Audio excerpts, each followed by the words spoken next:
Assalamualaikum warahmatullahi wabarakatuh. Waalaikumsalam warahmatullahi wabarakatuh. Wabarakatuh. Waalaikumsalam warahmatullahi wabarakatuh.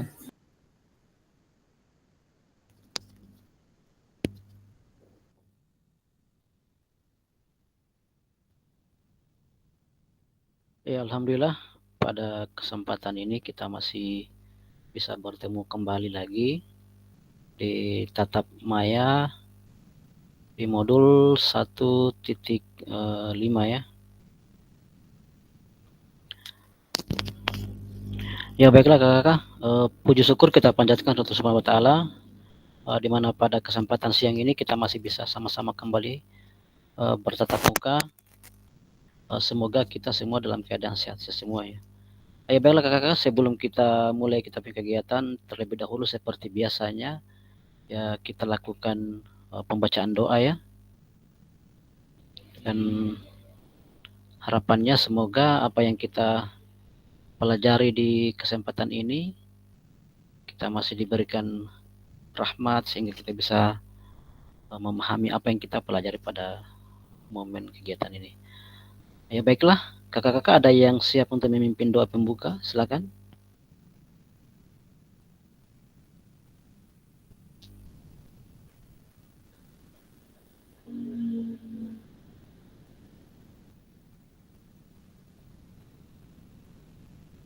Ya, oke, saya pimpin saja langsung ya. Ada yang bersedia? Ya baiklah kakak-kakak sekalian, sebelum kita mulai kita punya kegiatan kita pada siang ini, marilah kita berdoa bersama sesuai dengan apa yang kita yakini. Semoga harapannya apa yang kita pelajari di sebentar itu bisa ada manfaat buat kita semua. Berdoa dimulai.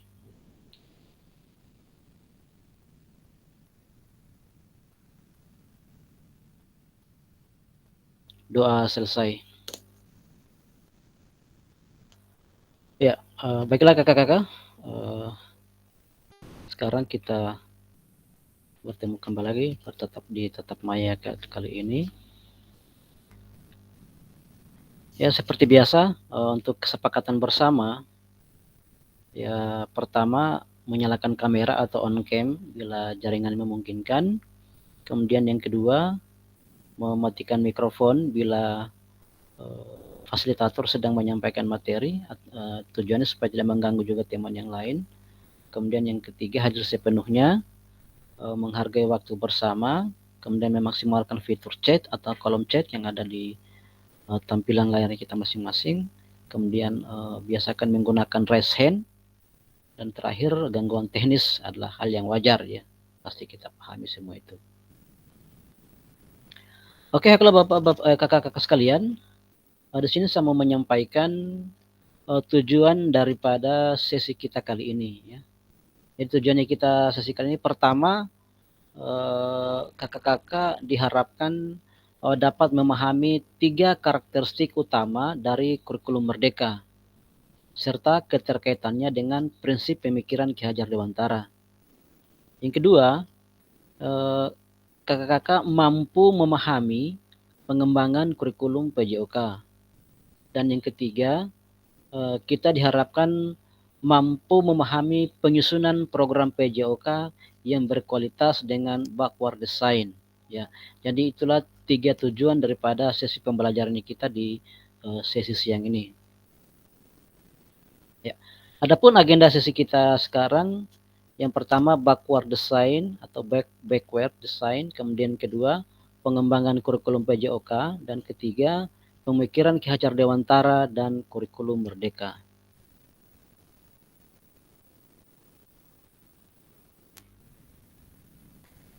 Oke. Ya, sekarang kita masuk di aktivitas pertama.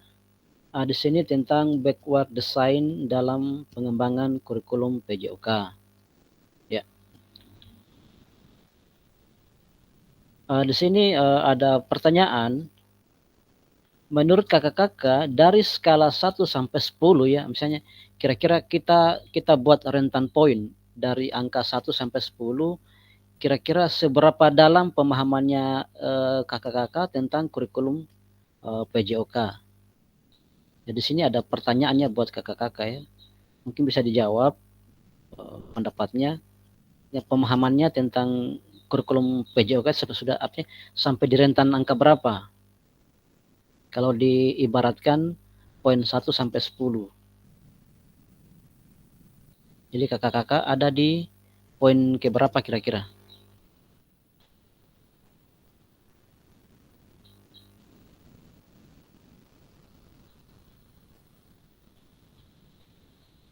Silakan untuk menyampaikan pendapatnya.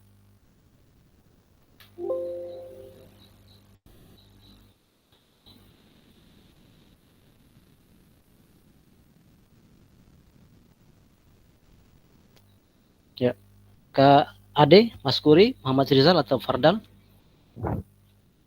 Di sini kakak-kakak menceritakan ya, artinya menggambarkan dirinya kakak-kakak seberapa dalam pemahamannya tentang kurikulum PJOK.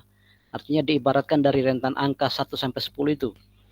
Kira-kira kakak-kakak itu ada di angka berapa? Apakah di 1, 2, 3, 7 dan seterusnya gitu. Nanti kemudian dijelaskan alasannya kenapa sampai memilih sampai di poin nomor itu ya. Silakan mulai dari Kak Ade atau Kak Mas Kuri, Sustrizal, Fardal.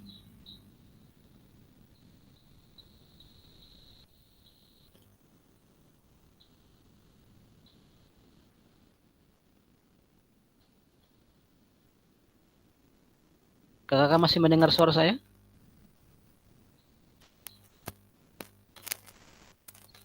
Halo, kakak-kakak.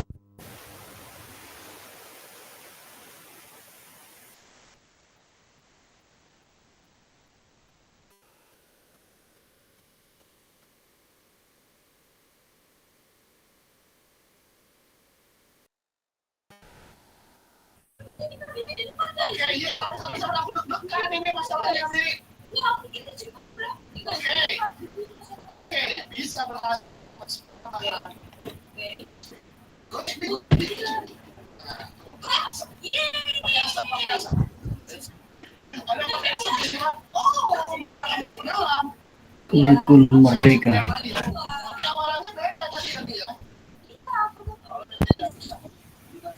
Apa pertanyaan tadi? Pertanyaannya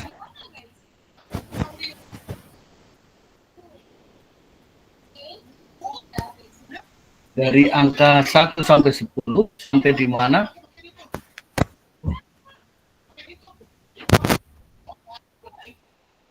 Tidak ada suaranya. Suara, gangguan suara.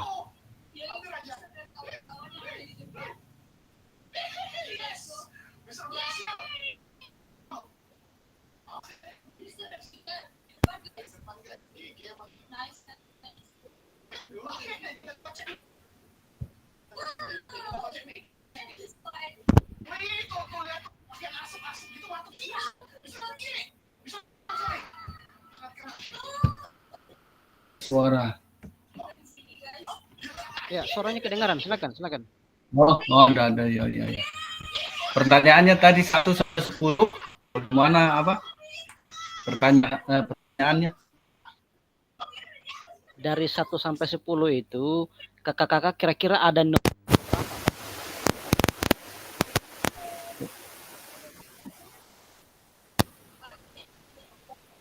alasan. oh ini dia menurut 10 kira-kira berperan dengan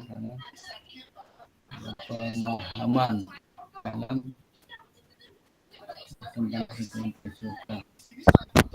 Ya, kalau ya assalamualaikum warahmatullahi wabarakatuh teman-teman semua ya misi supaya kita ada hidup berhikmat ya. Jadi menurut saya pribadi saya belum terlalu banyak ya, di samping kita masih proses apa namanya definisi kita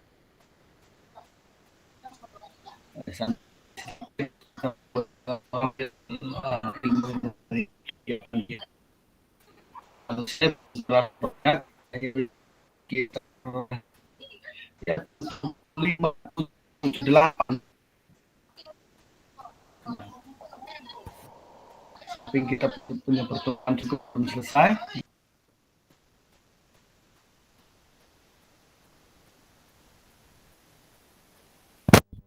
Ya, terlempar ya.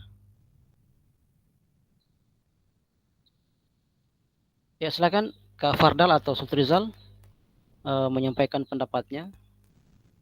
Kira-kira ada di angka berapa? Boleh. Jadi menurut saya dari skala 1 sampai 10, kira-kira berapa dalam pemahaman saya tentang kurikulum Merdeka PJOK khususnya ya. Saya berada di angka 6. Kenapa angka 6? Karena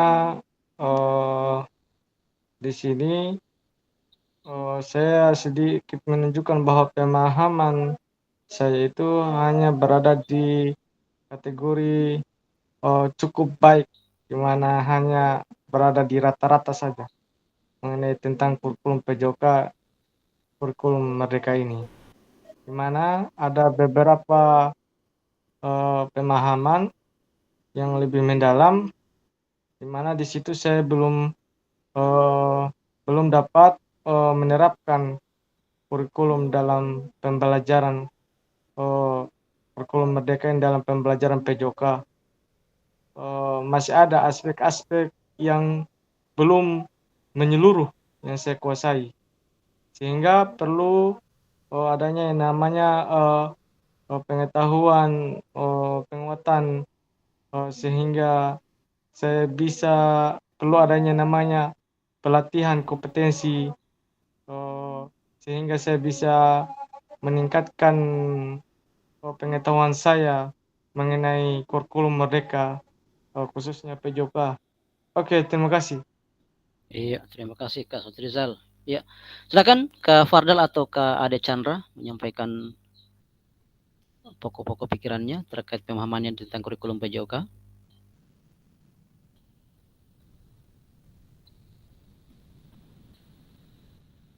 Gimana Kak Fardal? Ada Chandra? Bisa?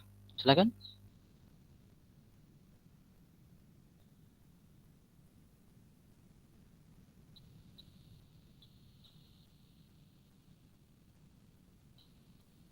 Ya, baik Pak.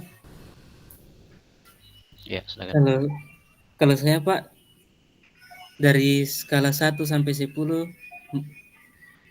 mungkin saya nilai diriku 6 juga Pak. Sama seperti teman kita yang tadi Pak. Karena dalam pembelajaran PJOK kurikulum Merdeka ini, kita dari tujuan pendidikan jasmani ini, kita harus mengembangkan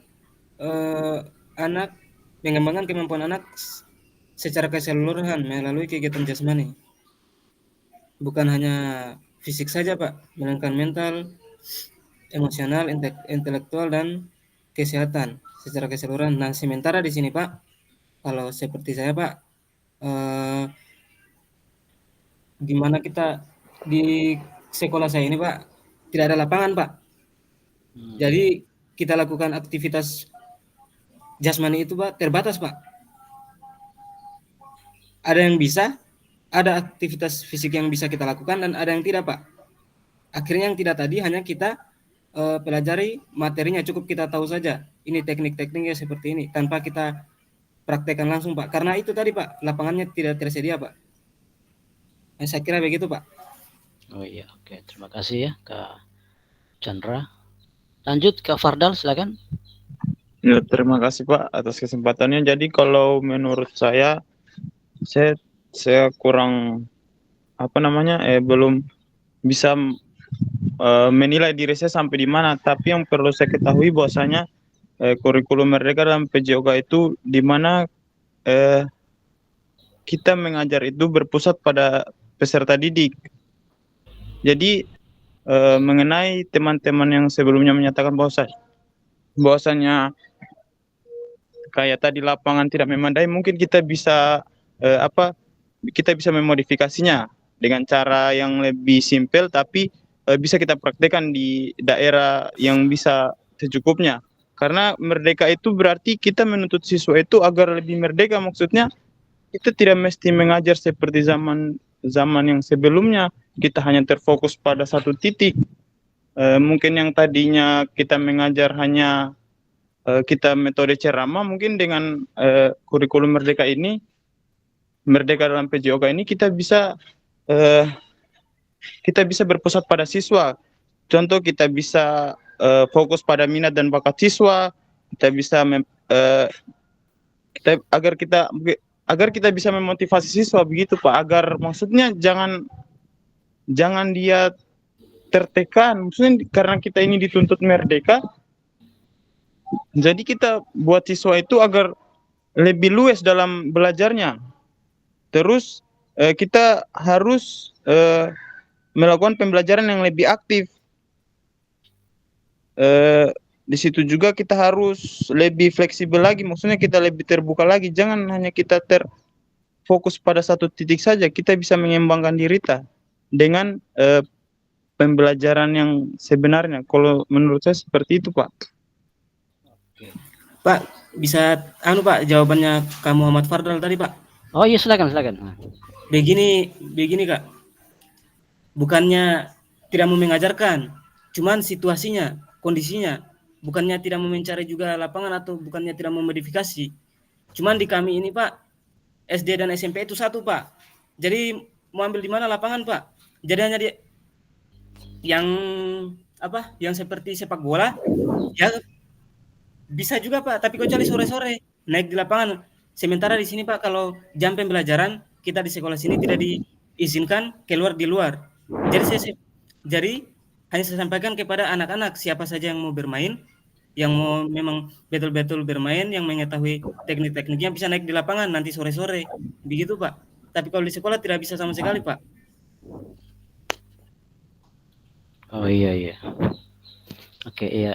Jadi begini ya, intinya setiap sekolah itu punya persoalan yang berbeda-beda. Jadi tinggal bagaimana kita menyikapi persoalan itu sehingga tapi kita bisa menemukan sebuah solusi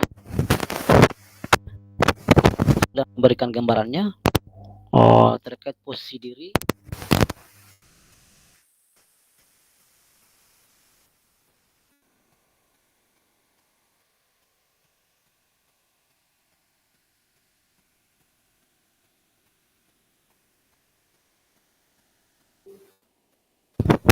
Mereview kembali ya, ditanyakan kembali.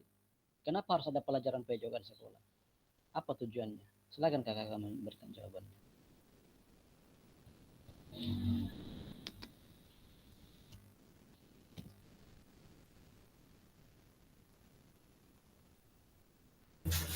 Tujuannya Pak? Iya, silakan Kak Ade Chandra. Ya baik Pak. Dari apa yang saya tahu, mungkin tujuan pendidikan jasmani itu Pak,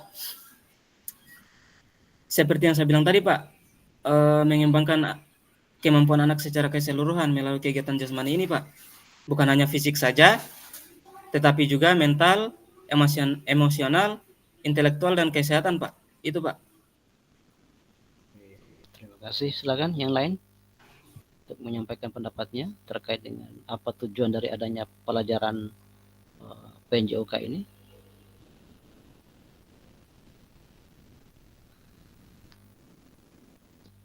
Silakan Kak Astrizal atau Kak Fardal menyampaikan pendapatnya.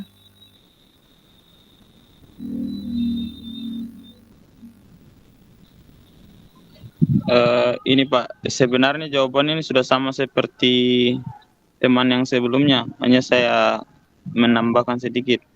Jadi kalau menurut saya tujuan dari pembelajaran PJOK itu sangat penting Pak, karena di situ kan ada kesehatan, di mana membantu kita memahami pentingnya aktivitas fisik agar kita bisa cara hidup sehat dan bugar seperti itu Pak. Terus ada keterampilan, di situ kita melatih keterampilan siswa agar mungkin dia lebih cepat, yang tadinya lambat mungkin lebih cepat, terus lebih lentur lagi, terus mungkin lebih lincah juga Pak. Terus itu ada juga sosial. itu membangun kerjasama antar sesama peserta didik. Jadi mereka dilatih agar lebih bekerja sama.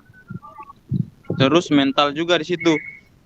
Dengan adanya PJOK ini bisa saja meningkatkan kepercayaan diri seseorang. Contoh itu kayak pelajaran silat, mungkin yang tadinya dia malu-malu, mungkin karena dengan dia bisa silat, dia agak lebih berani begitu. Dia lebih percaya diri lagi. Terus di situ ada juga perkembangan menyeluruh seperti membantu kita tumbuh menjadi individu yang lebih sehat.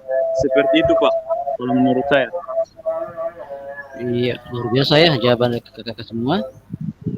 Ada lagi yang mau menyampaikan pendapatnya terkait apa itu, kenapa ada penjas? Tujuannya apa pembelajaran?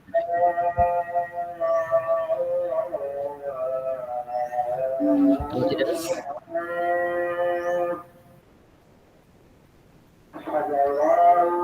ya lanjut ya kalau ada yang memberikan pendapatnya. Ya. Ya, jadi luar biasa ya jawaban dari kakak-kakak semua terkait dengan benar semua ya penjelasannya.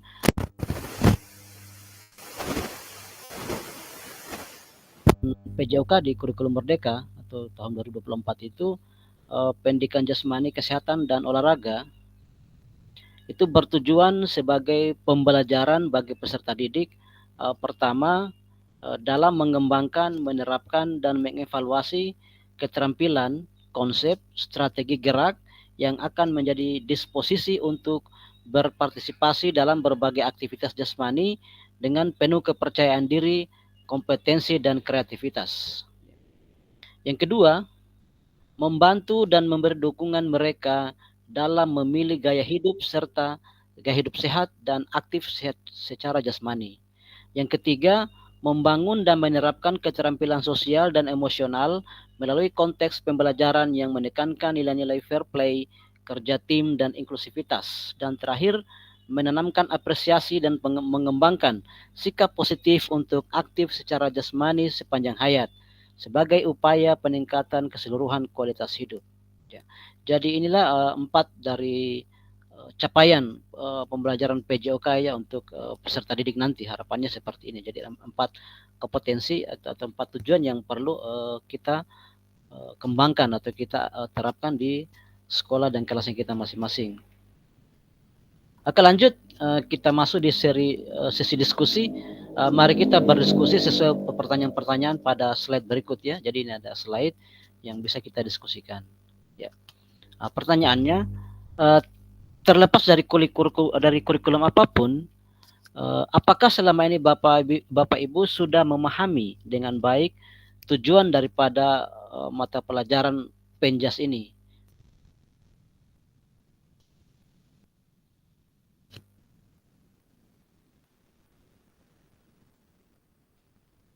Ya. Silakan, ini ditanyakan kembali lagi.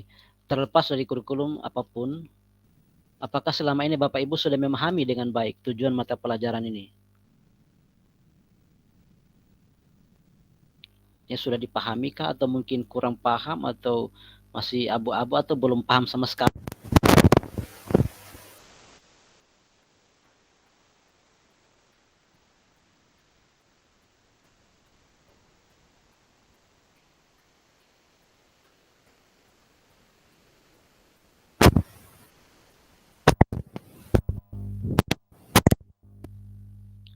Terlepas dari kurikulum kan banyak ya.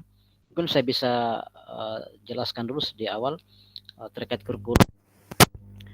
Kalau kurikulum kan itu merupakan sebuah rencana dan program pendidikan yang menjadi pedoman dalam penyelenggaraan kegiatan pembelajaran untuk mencapai tujuan tertentu dalam pendidikan. Itu mungkin pengertian kurikulum. Nah, kemudian ada juga namanya kurikulum merdeka. Nah, kurikulum merdeka ini adalah inovasi dalam dunia pendidikan yang menawarkan pendekatan pembelajaran yang berbeda ya, dengan fokus pada pemberdayaan murid, kemudian pembelajaran kontekstual, pembelajaran aktif dan menyenangkan, serta pengembangan keterampilan abad 21. Nah, kurikulum ini memberikan kebebasan dan fleksibilitas dalam merancang pembelajaran yang sesuai dengan kebutuhan dan minat murid.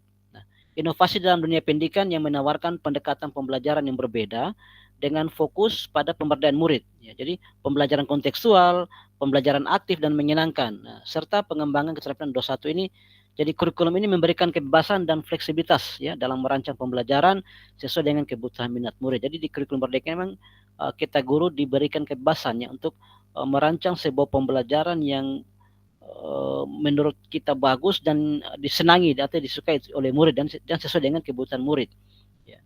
Kemudian kita kenal juga ada namanya capaian pembelajaran. Nah, capaian pembelajaran ini merupakan tujuan ya. Jadi tujuan belajar, arti tujuan belajar yang ingin dicapai oleh murid ya dalam suatu unit pembelajaran atau mata pelajaran tertentu ya. Jadi capaian pembelajaran ini dirumuskan berdasarkan kurikulum satuan pendidikan dan mengacu pada standar kompetensi yang ditetapkan ya. Jadi ini sekarang kita dengar namanya capaian pembelajaran CP ya. Ya. Kemudian ada juga namanya istilah kurikulum operasional satuan pendidikan atau yang biasa kita kenal dengan KOSP ya. Jadi ini merupakan kurikulum yang dikembangkan dan digunakan di satuan pendidikan secara khusus ya. Jadi dengan mempertimbangkan karakteristik satuan pendidikan, visi misi, kemudian dan tujuan satuan pendidikan. Ya. Serta di situ dipertimbangkan bagaimana pengorganisasian pembelajaran dan perencanaan pembelajaran. Jadi itu mungkin sedikit gambaran tentang apa itu kurikulum ya. Jadi memang kurikulum kan banyak sudah berubah ya dari kurikulum 2003 KTSP, kemudian ada kurikulum 2013, sekarang sudah masuk dari kurikulum Merdeka. Jadi terlepas dari semua itu, nah sini pertanyaannya, apakah kakak-kakak sudah paham nggak dengan baik tentang tujuan mata pelajaran PJOK ini? Silakan.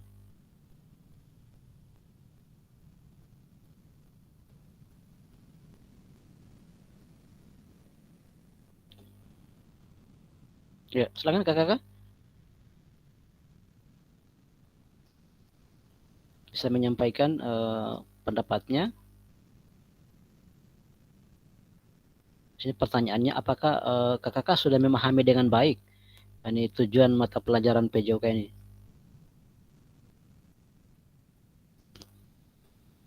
Silakan Kak Ade, Kak Strizal, Fardal, Mas Kuri.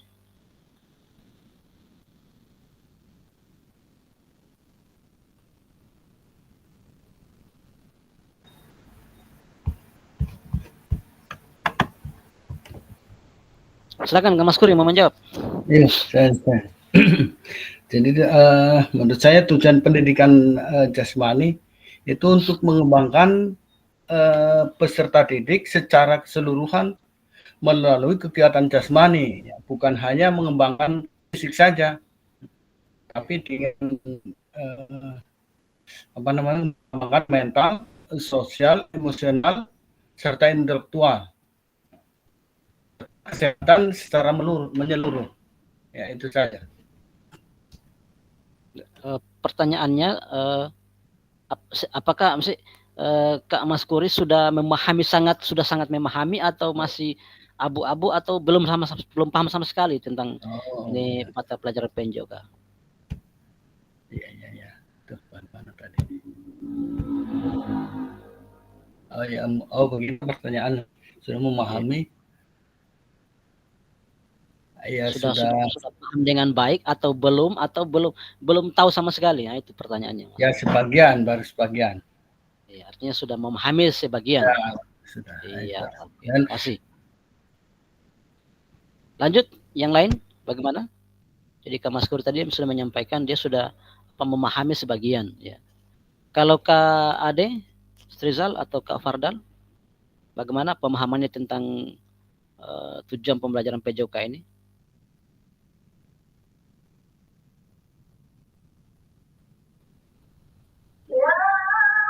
Sudah mulai paham, Pak. Sudah mulai paham. Oke, luar biasa ya.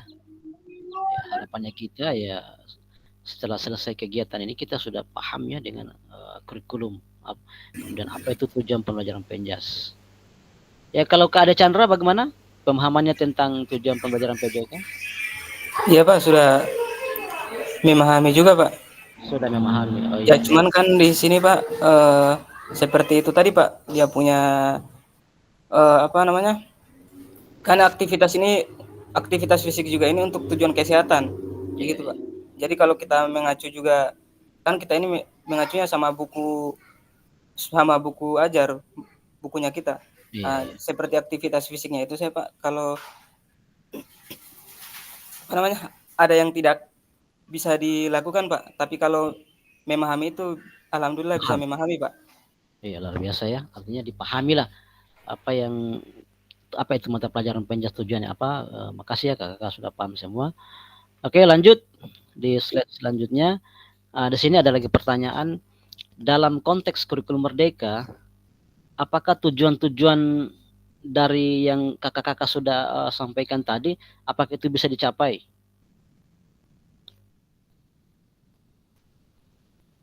Silakan pendapatnya lagi. Tadi kan kita sudah kakak-kakak sampaikan tujuan pembelajaran PJOK untuk mengarah ke kesehatan, kemudian mengarah ke gerak-gerakan tubuh, ya bagaimana melatih kemampuan siswa dalam misalnya seperti main bola. Kira-kira ini kan kembali ke kakak-kakak juga, terkait dari tujuan-tujuan yang kakak-kakak ingin terapkan ke siswa tadi, ini bisa dicapai nggak atau tidak? Kalau mengenai itu Pak bisa Pak? Bisa.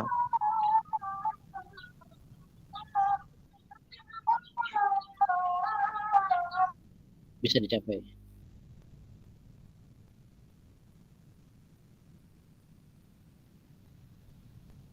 Ya, silakan.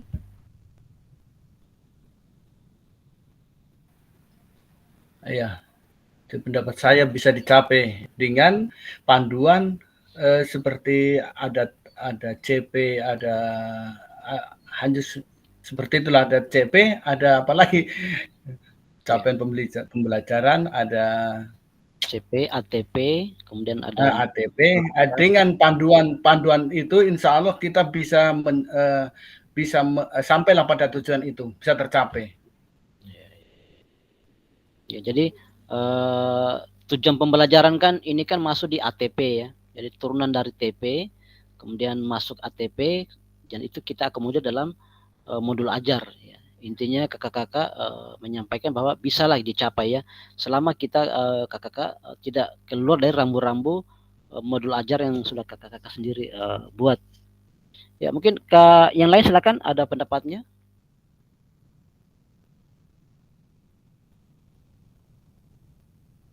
Apakah tujuan-tujuan bisa dicapai? Ya silakan Kak Ade. Saya rasa bisa dicapai Pak. Ya. Karena kan salah satu tujuan pembelajaran PJOK ini katanya mengembangkan kemampuan sosial seorang anak.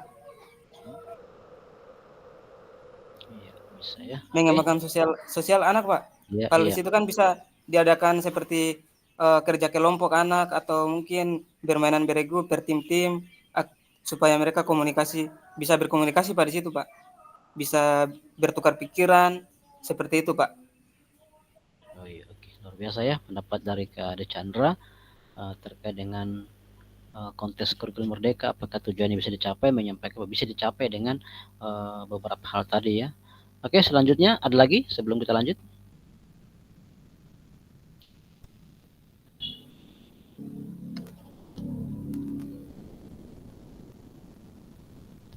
Ya, ada lagi. Oke. Ya, baiklah, sini saya sampaikan pertama bahwasanya memahami tujuan umum itu penting ya. Karena kenapa? Itu menjadi acuan ya untuk kita memahami muara akhir dari pembelajaran. Ya. Untuk mencapai tujuan umum ini, pemerintah sudah menurunkannya ke dalam CP dan mempersilahkan guru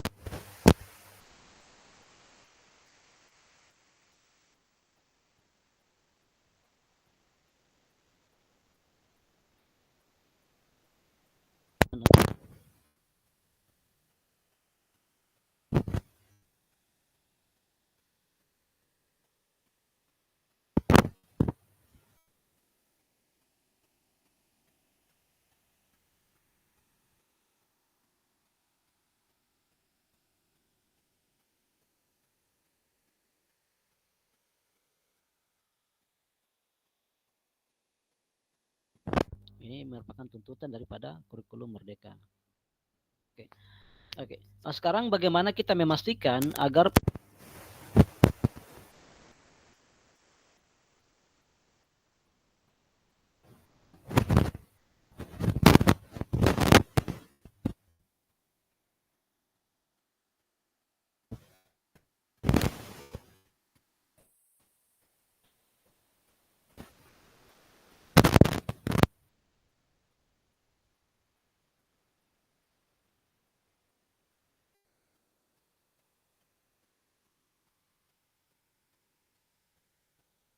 Jadi targetnya KISA itu bahwa siswa itu dia bisa dan paham melakukan gerakan itu tadi itu.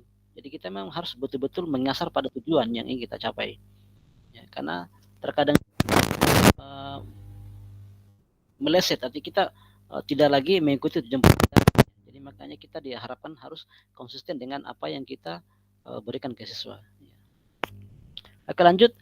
Proses backward design dalam pengembangan kurikulum secara umum melalui 3 tahap di bawah ini. Ya. Jadi yang pertama, mana kita mengidentifikasi,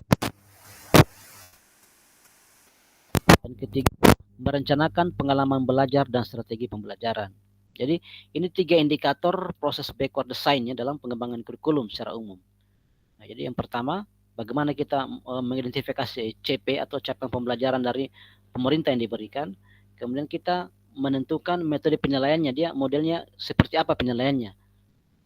Apakah bisa berbasis proyek, ya, berbasis pengamatan langsung atau lembar observasi, mungkin bisa lewat penilaian diri murid. Jadi banyak pilihan-pilihan penilaian yang bisa kita tentukan. Kemudian yang ketiga, kita merencanakan pengalaman belajar dan strategi pembelajaran. Ya, jadi bagaimana kita merancang modul ajar itu yang mewakili murid ya. Kita mewakili kepentingan murid. Kita sudah tahu bahwa murid saya ini dia maunya gaya belajarnya atau model belajar seperti ini. Itu yang kita buat. Mungkin dia bisanya lewat visual atau audio visual atau dia kinestetik. Jadi banyak model belajar, gaya belajar siswa yang menjadikan pertimbangan kita untuk merancang sebuah modul ajar. Ya, jadi inilah 3 item proses backward secara umum ya. Oke, di sini ada pesan kunci. Jadi perlu kita ketahui dulu bahwa backward design itu merupakan proses sistematis yang memastikan kesesuaian kurikulum dengan capaian pembelajaran diinginkan. Jadi backward design ini juga pada akhirnya akan membantu guru menyelaraskan antara tujuan, langkah pembelajaran, dan penilaiannya. Itu kata kunci daripada backward design. Ya. Jadi kata kuncinya itu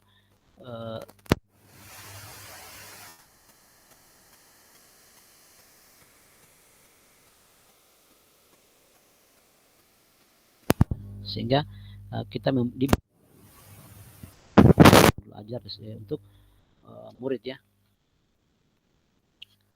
Oke, lanjut sekarang kita masuk di aktivitas 2 terkait dengan penyusunan program PJOK. Jadi tadi kita sudah paparkan ya apa itu kurikulum ya. Bagaimana guru bisa mencapai tujuan pembelajaran yang ditargetkan. Sekarang kita masuk di aktivitas 2 tentang penyusunan program PJOK. Ya. Kurikulum berbasis standar, manakah yang benar definisi di bawah ini?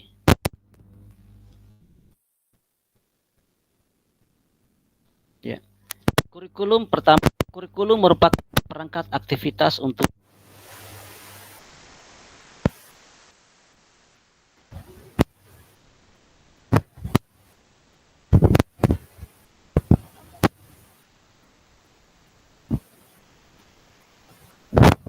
Jadi ini ada 3 basis standar, ada 3 pilihan.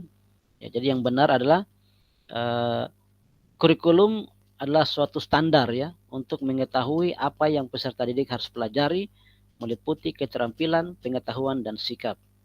Ya. Karena kadang juga kita berpikir bahwa kurikulum ini merupakan seperangkat aktivitas untuk menguasai keterampilan. Ini keliru ya. Kemudian buku teks peserta didik dapat dikatakan suatu kurikulum, ya tentu saja salah ya, keliru ya kalau pikiran seperti. Jadi di sini kita menyamakan pemahaman ya, kita menyamakan persepsi kita tentang kurikulum ya. Karena jangan sampai pikirannya kita bias bahwa buku teks juga merupakan kurikulum, ya itu keliru. Jadi kurikulum adalah suatu standar untuk mengetahui apa yang peserta didik harus pelajari, meliputi keterampilan, pengetahuan, dan sikap.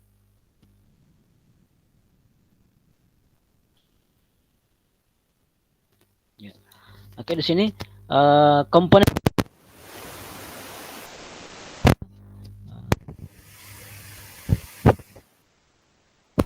kemudian capaian pembelajaran, yang ketiga pembelajaran dan asesmen, keempat penggunaan perangkat ajar, dan kelima kurikulum satuan pendidikan. Jadi inilah 5 item komponen kurikulum ya yang ada dalam yang pertama itu ada struktur kurikulum, kemudian capaian asesmennya, penggunaan perangkat ajar dan kurikulum satuan pendidikan, atau istilahnya sekarang kita kenal dengan KOSP ya. Jadi komponen kurikulum ini merupakan komponen kurikulum satuan pendidikan yang dikembangkan dan digunakan di satuan pendidikan, terdiri dari karakteristik satuan pendidikan, kemudian ada visi, ada misi dan tujuan satuan pendidikan ya. Kemudian ada perorganisasian pembelajaran dan perencanaan pembelajaran. Jadi inilah komponen dalam menyusun kurikulum ya. Hanya di sini kita fokusnya di PJOK ya, karena kalau yang buat kurikulum KOSPK itu kan merupakan ya, jadi dibuat di sekolah. Hanya minimal kita tahu ya bagaimana struktur sebuah kurikulum. Ya, oke, lanjut. Mengapa kurikulum operasional berbeda antar satuan pendidikan? Ya. Kurikulum operasional satuan pendidikan dikembangkan sesuai dengan konteks dan kebutuhan peserta didik dan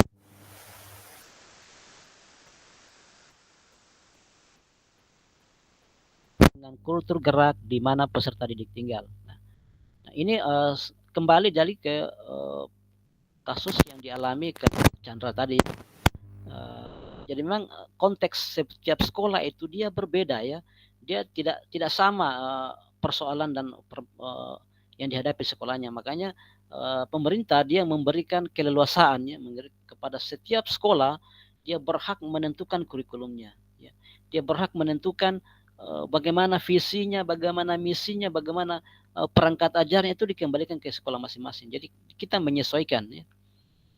Kalau tiada lapangan, mungkin bisa ditaktisi dengan yang lain ya. Jadi bagaimana sekolah bisa mengakomodir itu. Hanya tadi mungkin saya agak kurang sependapat dengan bahwa sekolah tidak mengizinkan. Itu ya mungkin bagaimana kita koordinasi ya.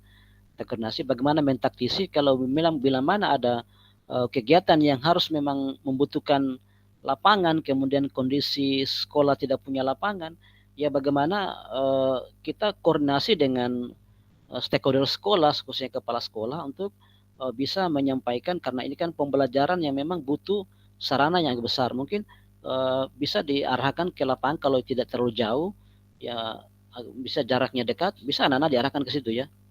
Dan sekolah tidak bisa melarang, karena kenapa? Ini kan kurikulum merdeka. Kita yang merancang ya, kita yang merancang pembelajaran itu. Ya. Jadi bagaimana kita membangun komunikasi semua stakeholder sekolah ya, terkait bagaimana anak-anak supaya bisa mendapatkan pembelajaran yang baik dari gurunya ya, sehingga bisa paham ya. Jadi tidak ada yang terabaikan, semua kepentingan murid terakomodir. Oke, lanjut. Sekarang mari kita berbagi cerita pada saat Bapak Ibu menyusun kurikulum PJOK. Ya, pertama, bagaimana Bapak Ibu selama ini merancang program PJOK sebagai bagian dari pengembangan kurikulum mata pelajaran PJOK? Ya, silakan kakak menjawab.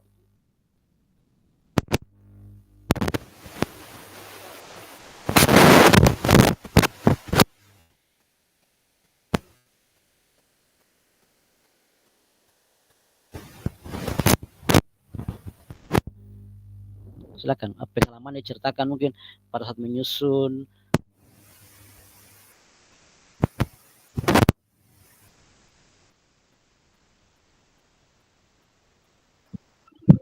Ini Pak, kalau saya sebelum saya menyusun itu Pak, saya harus menganalisis dulu kebutuhan. Terus di situ ada juga penentuan pembelajaran, terus pemilihan materi, supaya maksudnya kalau memang dia tidak bisa diterapkan atau belum pas diterapkan, maka saya jangan dulu lakukan itu, maksud dari pemilihan materi ini. Terus ada juga penyusunan rancangan pelaksanaan pembelajaran, atau kan dulu itu nama RPP, kalau sekarang mungkin Pak modul ajar. Terus pemilihan metode pembelajarannya, seperti itu Pak. Terus terakhir penilaian. Kira-kira mana yang pas? Jadi saya analisis dulu yang itu Pak. Terima kasih. Oke, makasih Kak Fardal. Silakan kakak yang lain untuk menyampaikan pendapatnya. Ini kita bercerita pengalamannya, bagaimana pengalamannya kakak-kakak pada saat merancang pembelajaran, merancang program kegiatan, entah mau merancang RPP atau modul ajar, atau mungkin pernah mau merancang sebuah kegiatan apa terkait dengan PJOK-nya, apakah mau lakukan program kegiatan lomba apakah atau kegiatan kayak apalah yang kakak lakukan di sekolah? Silakan diceritakan. Bagaimana pengalamannya?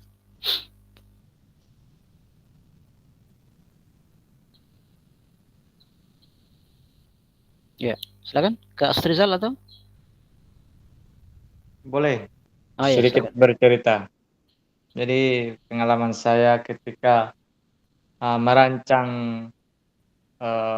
pembelajaran, di mana dalam merancang pembelajaran itu pertama saya melakukan yang namanya asesmen diagnostik, mana asesmen melihat karakteristik peserta didik saya, di mana di situ dilihat tingkat kemampuannya dan apa yang nanti kita akan pilih materi tentang apa.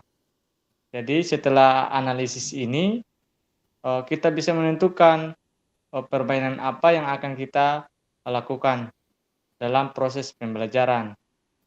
Dari sini melihat dari asesmen diagnostik, kita bisa melihat juga strategi pembelajaran apa yang bisa kita lakukan dari setelah kita melihat asesmen awalnya. Jadi apakah kita harus menggunakan pendekatan saintifik, apakah kita harus menggunakan pembelajaran berdiferensiasi, atau kita harus menggunakan pendekatan UBD, understanding by design. Jadi kita harus sebagai guru itu penting dalam melakukan yang namanya asesmen diagnostik, sehingga dalam merancang pembelajaran itu kita sebagai guru tidak hanya mengira-ngira kita harus menggunakan metode pembelajaran ini tanpa melakukan yang namanya asesmen diagnostik. Itu bisa mengakibatkan fatal dalam proses pembelajaran kita. Oke, sedikit itu pengalaman yang saya lakukan.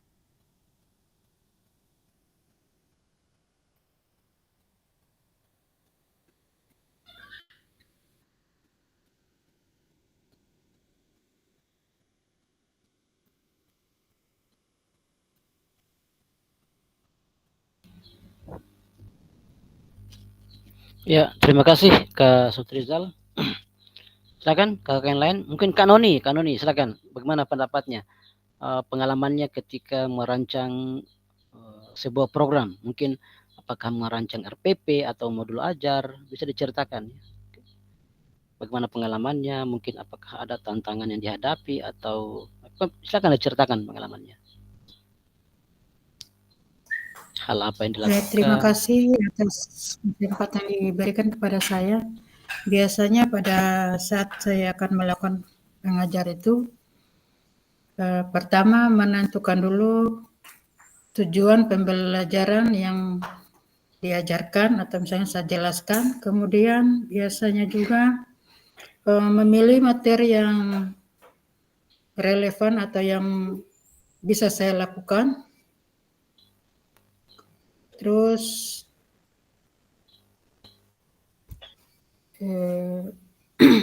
menggunakan pendekatan pembelajaran yang inovatif.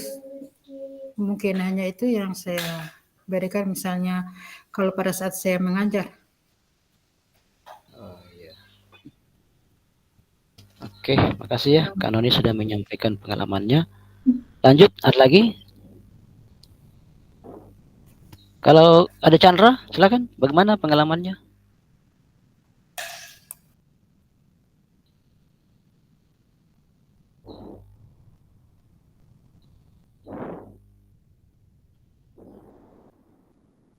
Silakan Kak Ade Chandra diceritakan bagaimana pengalamannya ketika merancang program PJOK.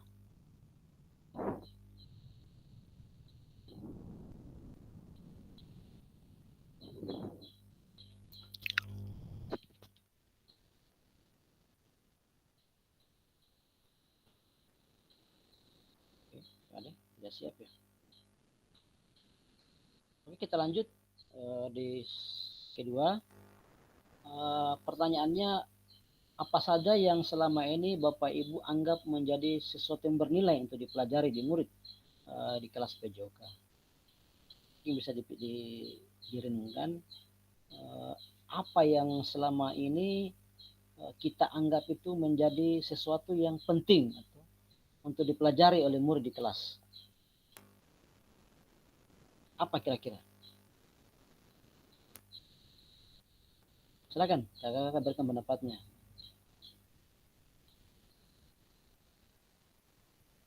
Ada apa hal apa itu atau apa saja yang ada di benaknya kakak-kakak yang kita anggap itu kayaknya ini penting untuk dipelajari. Ya. Jadi kita bercerita pengalaman ya.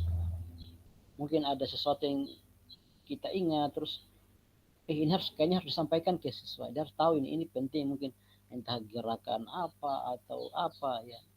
Silakan kakak-kakak menjawab. Di sini kan kita berbagi pengalaman ya.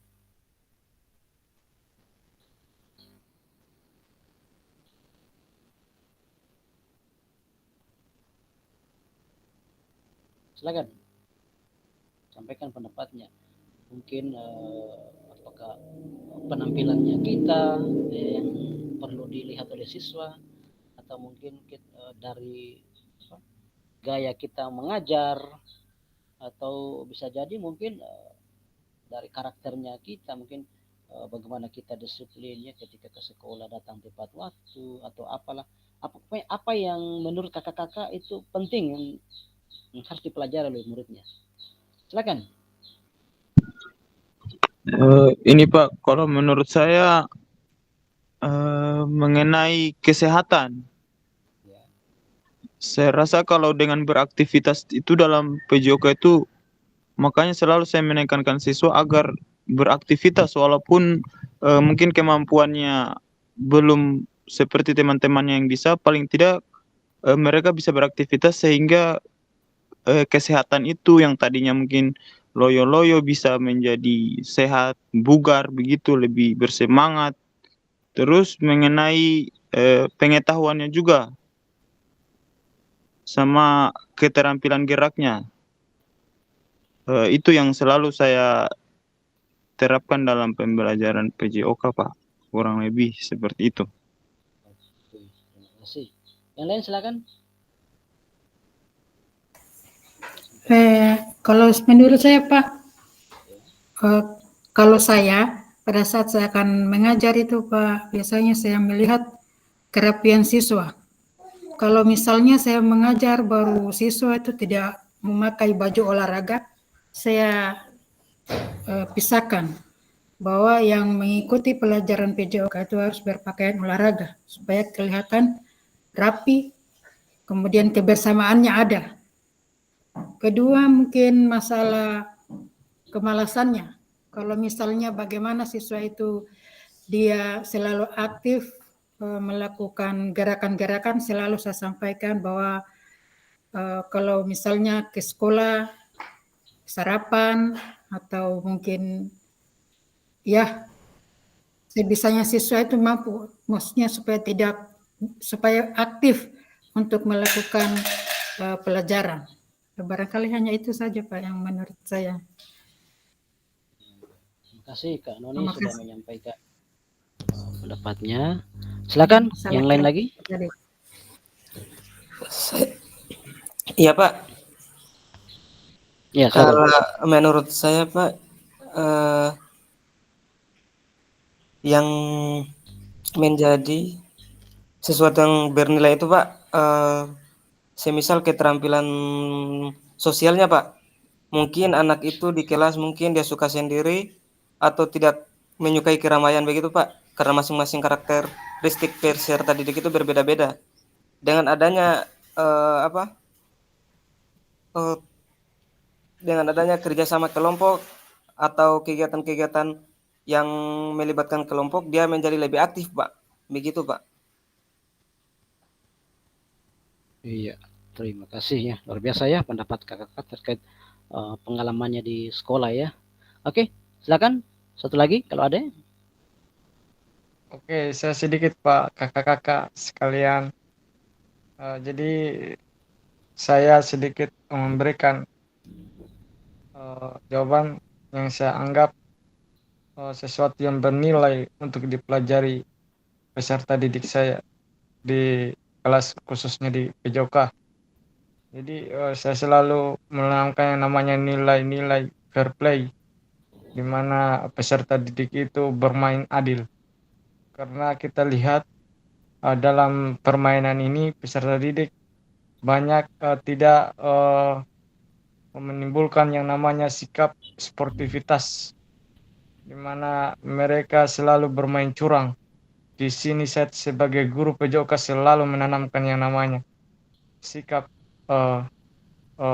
namanya sportivitas, di mana dia harus mengakui kekalahan, dia harus mengakui kemenangan lawan. Ini saya selalu tanamkan kepada peserta didik saya. Kemudian yang kedua yang saya tanamkannya adalah disiplin, di mana disiplin ini disiplin waktu, di mana jika waktu pembelajaran PJOK maka peserta didik harus siap tanpa melihat atau membuat hal-hal yang tidak mencerminkan namanya sikap disiplin. Yang kedua, kerjasama Pak. Yang ketiga, kerjasama. Dalam kerjasama ini saya menekankan kepada peserta didik saya itu harus saling bekerja sama dan berkolaborasi dalam suatu permainan apapun. Harus inklusif, terlibat semua peserta didik. Sehingga di sini saya akan membentuk karakter peserta didik saya menjadi karakter yang positif, sehingga dapat meningkatkan kemampuan baik itu sosialnya juga Pak. Oke, cukup. Iya, luar biasa ya. Terima kasih atas pendapat dari pengalaman kakak-kakak dalam melakukan kegiatan pembelajaran di sekolahnya masing-masing. Jadi memang setiap sekolah itu punya pengalaman berbeda ya. Jadi di sini kita bisa satukan visi, kita berbagi sehingga menjadi pembelajaran buat teman-teman yang lain juga ya. Jadi kita menyampaikan apa yang kita rasakan di sekolah. Oke, lanjut ketiga. Bagaimana kakak-kakak akan mengintegrasikan itu semua ke dalam proses pengembangan kurikulum mata pelajaran PJOK sekarang yang berlaku ya. Jadi bagaimana pengalaman-pengalaman tadi itu bisa diterapkan atau diintegrasikan ke dalam proses pengembangan kurikulum mata pelajaran Penjas atau PJOK yang sekarang berlaku. Ya, silakan. Artinya pengalamannya kakak-kakak tadi, bagaimana itu ketika kita integrasikan atau kita sesuaikan dengan kurikulum yang ada di pelajaran PJOK sekarang.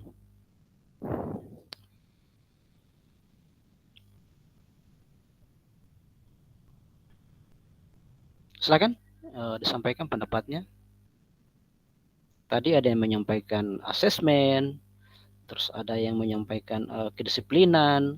Itu bagaimana langkah yang kakak-kakak lakukan untuk mengintegrasikan semua tadi itu ke dalam proses pengembangan kurikulum PJOK yang sekarang berlaku?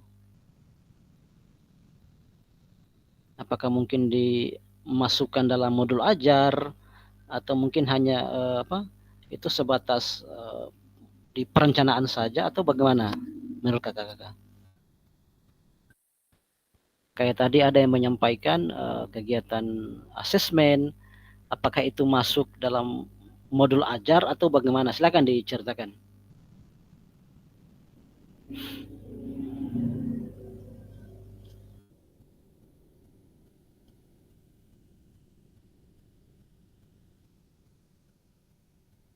Kak Fardal atau Kak Srizal, Chandra, Noni, ke Mas Kuri. Silakan disampaikan pendapatnya.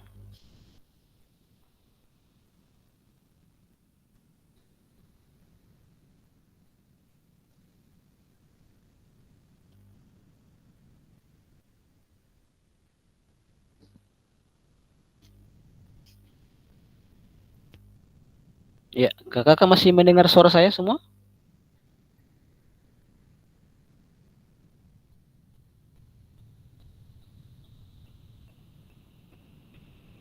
Iya.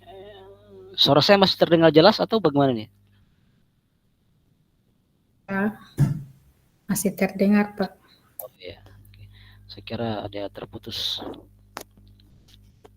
Ya, silakan diceritakan bagaimana pendapatnya kakak-kakak terkait dengan itu semua tadi, artinya yang tadi diceritakan tadi itu bagaimana di sekolahnya masing-masing? Apakah dia dilakukan langsung di sekolah atau mungkin dia masukkan dulu dalam modul ajar atau RPP-nya atau dia berjalan tanpa tanpa ada kurikulum atau tanpa modul ajar kita langsung melakukan seperti itu atau bagaimana? Dia terarah ataukah bagaimana? Silakan pendapatnya kakak-kakak.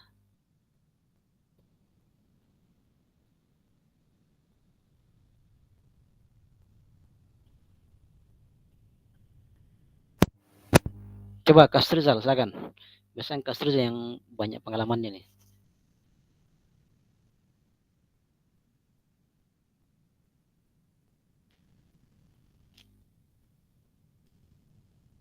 Atau Kak Fardal.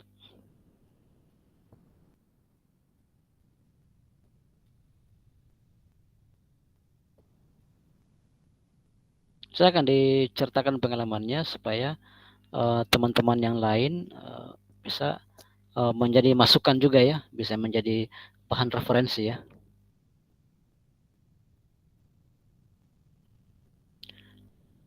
Ini saya tanya dulu, ini kakak-kakak sudah punya modul ajar atau RPP atau belum ada untuk saat ini? Ada Pak, ada Pak. Ada Pak, Sudah ada ada. Pak. Oke, jadi di RPP-nya itu dibuat bagaimana modelnya itu? Coba Kalau diceritakan. saya Pak di model pembelajaran itu saya menggunakan project basic learning, terintegrasi pembelajaran berdiferensiasi sosial emosional learning.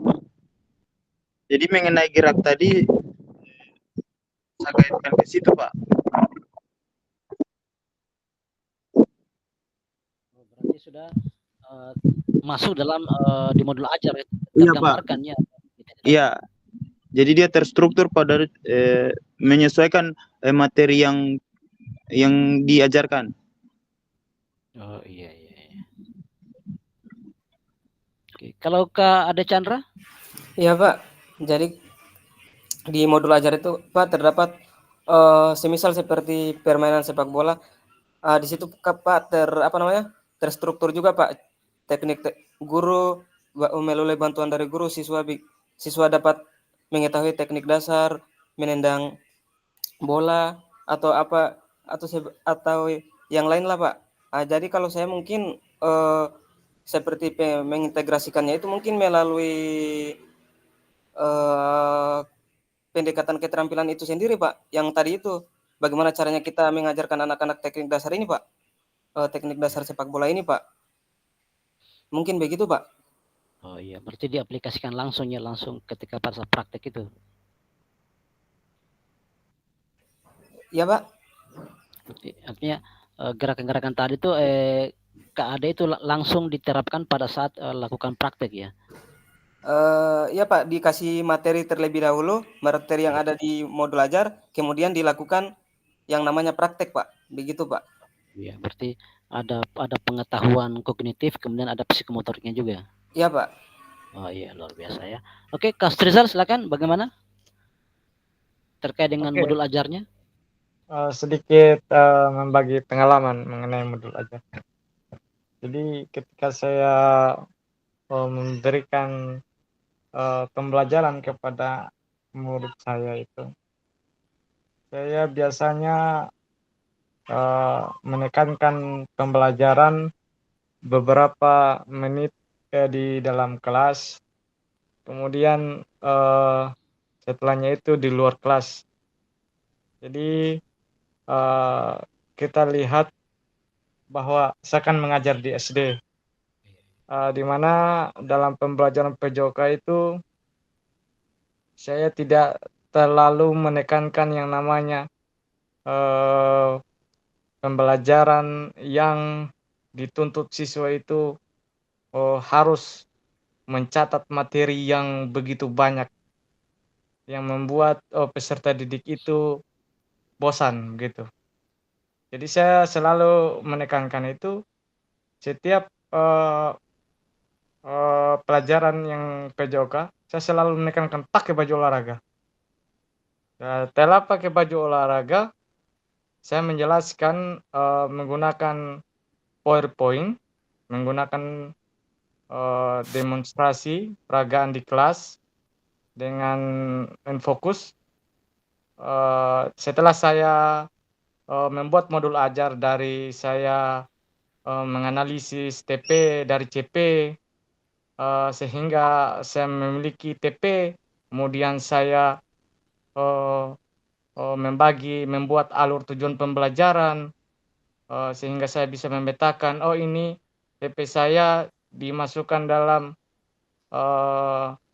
contoh fase C, kelas 5 dan kelas 6. Oh ini TP fase C kelas 5. Nah, jadi saya sudah bagi memang ini semester 1, semester 2, semester 3, semester kelas 6, semester 1, semester 2.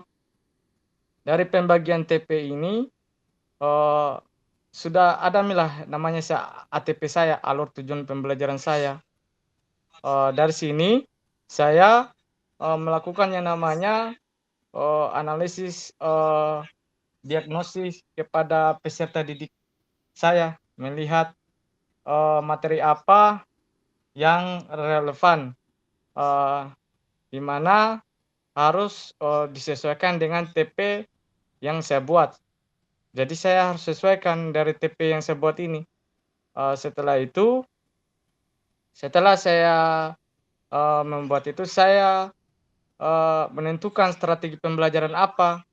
Setelah saya melakukan asesmen awal tadi itu, kemudian saya selalu menekankan pembelajaran dalam dan luar kelas, di dalam kelas dan di luar kelas, di mana kegiatan pendahuluan saya biasanya saya lakukan 10 menit pembuka kegiatan pendahuluan, di mana di situ saya selalu membariskan anak-anak di luar, kemudian memeriksa kerapian dan kebersihan kuku, khususnya untuk di kelas di sekolah kami selalu menekankan yang namanya kebersihan kuku, karena peserta didik ini banyak yang biasanya kita lihat itu kotor kukunya, sehingga banyak yang mengalami yang namanya kesehatannya terganggu lah, inilah, sehingga kami di sekolah itu selalu menekankan kerapian dan pemeriksaan kuku dan pemeriksaan rambut sebelum memasuk pembelajaran di kelas.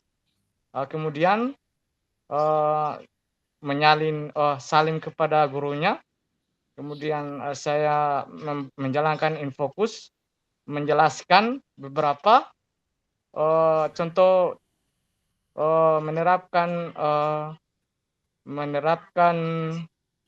peserta didik mampu, contoh TP yang saya buat, peserta didik mampu menerapkan keterampilan fundamental seperti lokomotor, contohnya kombinasi berlari dan melompat. Jadi di situ saya ajarkan kepada peserta didik saya gerak lokomotor itu apa. Setelah itu sudah paham, kemudian saya perlihatkan, oh contohnya berlari. Kalau berlari, kalau digabungkan, kalau kita kombinasikan dengan melompat seperti apa? Saya perlihatkan videonya. Setelah itu saya memberikan pemahaman, pemantik, apa yang kalian ketahui tentang berlari di olahraga atau di permainan. Kemudian setelah itu sudah saya lakukan yang namanya pembagian kelompok untuk di mana saya di situ melihat tingkat kemampuan peserta didik saya. Setelah itu saya keluar memberikan pemanasan peregangan sedikit, kemudian saya mempraktikkan tujuan pembelajaran yang saya ingin capai itu di luar kelas. Setelah selesai itu, saya jangan lupa yang namanya merefleksi, di mana membenarkan, merefleksi pembelajaran yang saya sudah ajarkan. Kemudian saya jangan lupa memberikan yang namanya umpan balik kepada peserta didik. Harus namanya ada umpan baliknya, dan peserta didik juga harus kita melihat merefleksi pembelajaran yang sudah saya ajarkan. Setelah itu saya juga tentu harus memiliki yang namanya penilaian formatif, di mana penilaian itu dari penilaian afektif, kognitif, dan psikomotor.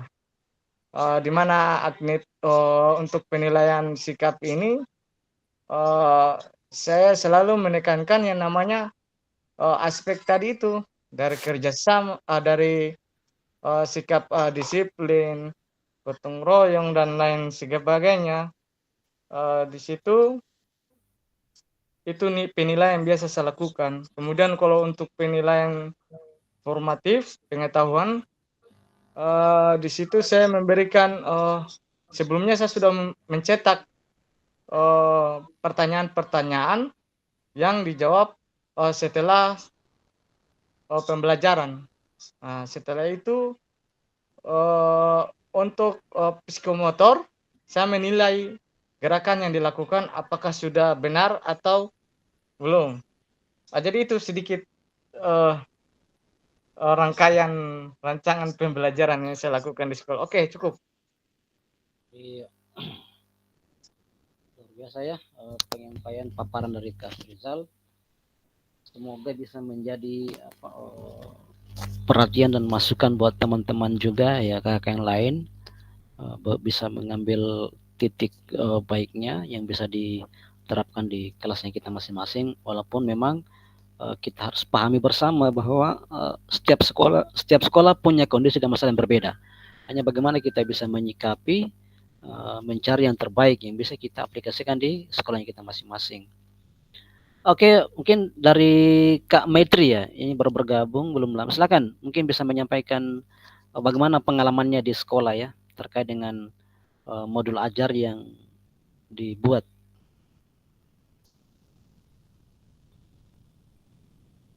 Silakan Kak Maitri kalau masih mendengar suara saya. Iya Pak, terima kasih. Mohon maaf sebelumnya nih Pak, baru masuk. Ya, enggak apa-apa, silakan. Oh, kalau pengalaman saya Pak, kalau pengalaman saya sendiri, ini kan Pak, kelas 1 sampai kelas, kalau di sekolahku, kalau tepatnya di sekolahku, kalau kelas 1 sampai kelas 5 itu pakai Kumer. Kalau kelas 6 masih pakai K13. Jadi saya sebenarnya hampir mirip-mirip sih sama Sutrizal. Itu semester 1 saya sudah bagi-bagi TP-nya, CP-nya. Kalau kelas 6 tidak, saya ikuti dari TP1, TP2, TP3, sama sebenarnya. Itu pas saya, kalau yang saya ajari minggu ini materi dulu, tapi tidak terlalu banyak-banyak saya porsikan.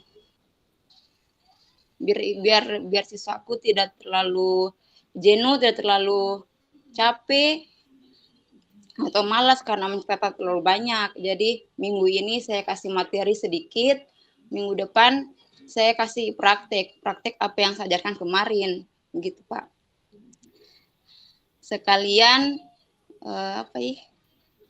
sekalian Pak, itu saya langsung mengambil nilai sumatifnya. Begitupun dengan yang K13 khususnya kelas 6. Begitu Pak. Sedikit dari saya. Iya, terima kasih penyampaiannya dari Kak Metri menyampaikan pengalamannya di sekolahnya. Jadi ternyata masih ada satu kelas yang menggunakan kurikulum yang lama ya, atau KTSP atau kurikulum 2013. Sementara 5 kelas lainnya sudah menggunakan kurikulum Merdeka. Ya, jadi memang sekali lagi saya ingatkan ke kakak-kakak semua bahwa setiap sekolah itu punya latar belakang dan kondisi yang berbeda-beda. Tinggal bagaimana kita guru lihai untuk menyikapi setiap persoalan-persoalan yang memang tidak akan sama dengan sekolah-sekolah yang lain. Namun di sini bagaimana kita bisa berbagi pengalaman sehingga mungkin bisa ada masukan buat kakak-kakak yang lain. Oh ternyata saya harus seperti ini. Oh ternyata seperti ini. Ya, jadi seperti yang disampaikan kakak-kakak semua, memang betul sekali di kurikulum Merdeka itu kita dituntut untuk melakukan yang namanya assessment diagnostik. Di sini tujuannya ya bagaimana kita guru bisa memetakan kemampuan siswa kita, bisa memahami kemampuan awal siswanya kita. Oh, saya punya siswa dia pemahamannya terkait materi ini hanya sebatas ini, sehingga ketika kita mau membuat pengelompokan dalam kegiatan pembelajaran, kita sudah bisa petakan. Oh, si A bisa saya gabung dengan si B, si B atau si C dengan si E. Jadi kita sudah bisa petakan karena kita sudah tahu kemampuan awal peserta didik kita ya. Itu kita bisa tahu. Jadi kita bisa ada kemudahan ya untuk memberikan pembelajaran kepada siswa karena kita sudah tahu karakternya ya. Kemudian berikut adalah penilaian. Jadi ini memang penting juga ya buat kita semua guru-guru, bagaimana kita bisa merancang sebuah penilaian yang memang betul-betul dia efektif. Jadi siswa itu tidak dirugikan ya. Jadi kita transparan. Jadi kita menilai sesuai dengan apa yang kita lihat di siswa. Jadi kita bagaimana kita merancang sebuah proses penilaian itu yang memang betul-betul akurat ya, yang bisa mewakili ya apa yang siswa lakukan ya. Di sini kita dituntut sekali memang ya, bagaimana kita guru mempersiapkan dirinya kita ketika kita mau belajar di kelas, berarti kita sudah siap ya. Jangan tiba di kelas baru kita mau meraba-raba apa yang saya mau ajarkan ya. Karena kita bingung. Jadi memang kita di guru dituntut ya bagaimana kita sebelum kita masuk di kelas berarti kita sudah siap dengan kita punya perangkat ya, kita punya modul ajar ya. Karena pengalaman-pengalaman yang lalu kadang ada juga guru itu dia masuk di kelas itu dia hanya membawa satu buah buku ya, satu buah buku mungkin entah buku siswa atau buku pegangan guru, tapi dia tidak ada yang lain. Mungkin dia tidak ada daftar hadirnya, tidak ada daftar nilainya. Jadi kita hari ini kita tidak bisa lagi menjadi guru seperti itu ya. Jadi kita sudah masuk di kelas, kita sudah siap ya. Ya. Sepandai apapun kita tidak bisa merangkum atau mengingat dalam satu kali belajar itu, misalnya yang tidak hadir si ini sakit ini. Kalau kita tidak bawa daftar hadir, itu kita tidak bisa mengakomodir itu. Pasti kita akan lupa ya. Ketika minggu depan kita masuk lagi, setelah itu kita baru mau merangkum di akhir semester, kita tidak bisa mau hafal bahwa oh si A ini dia hadirnya berapa kali, alfanya berapa kali. Memang bagaimana kita sebagai guru menyiapkan semua kebutuhan belajar. Ya, semua perangkat guru kita harus siapkan ya. Terutama modul ajar atau RPP yang menjadi pegangan kita guru. Itu memang penting sekali ya. Karena itu menjadi rujukan, menjadi platform ya. Ketika kita mengajar itu sudah ada rambu-rambu yang menjadi patokannya kita, yaitu modul ajar tadi. Memang di sini di kurikulum Merdeka kita dikasih kebebasan untuk merancang pembelajaran ya, tapi bukan dikasih kebebasan untuk tidak membuat itu ya, tidak ya. Itu perlu kita garis bawahi ya. Jadi terima kasih ya buat masukan kakak-kakak semua terkait dengan pengalaman-pengalaman belajar di sekolahnya ya. Oke, sekarang kita lanjut.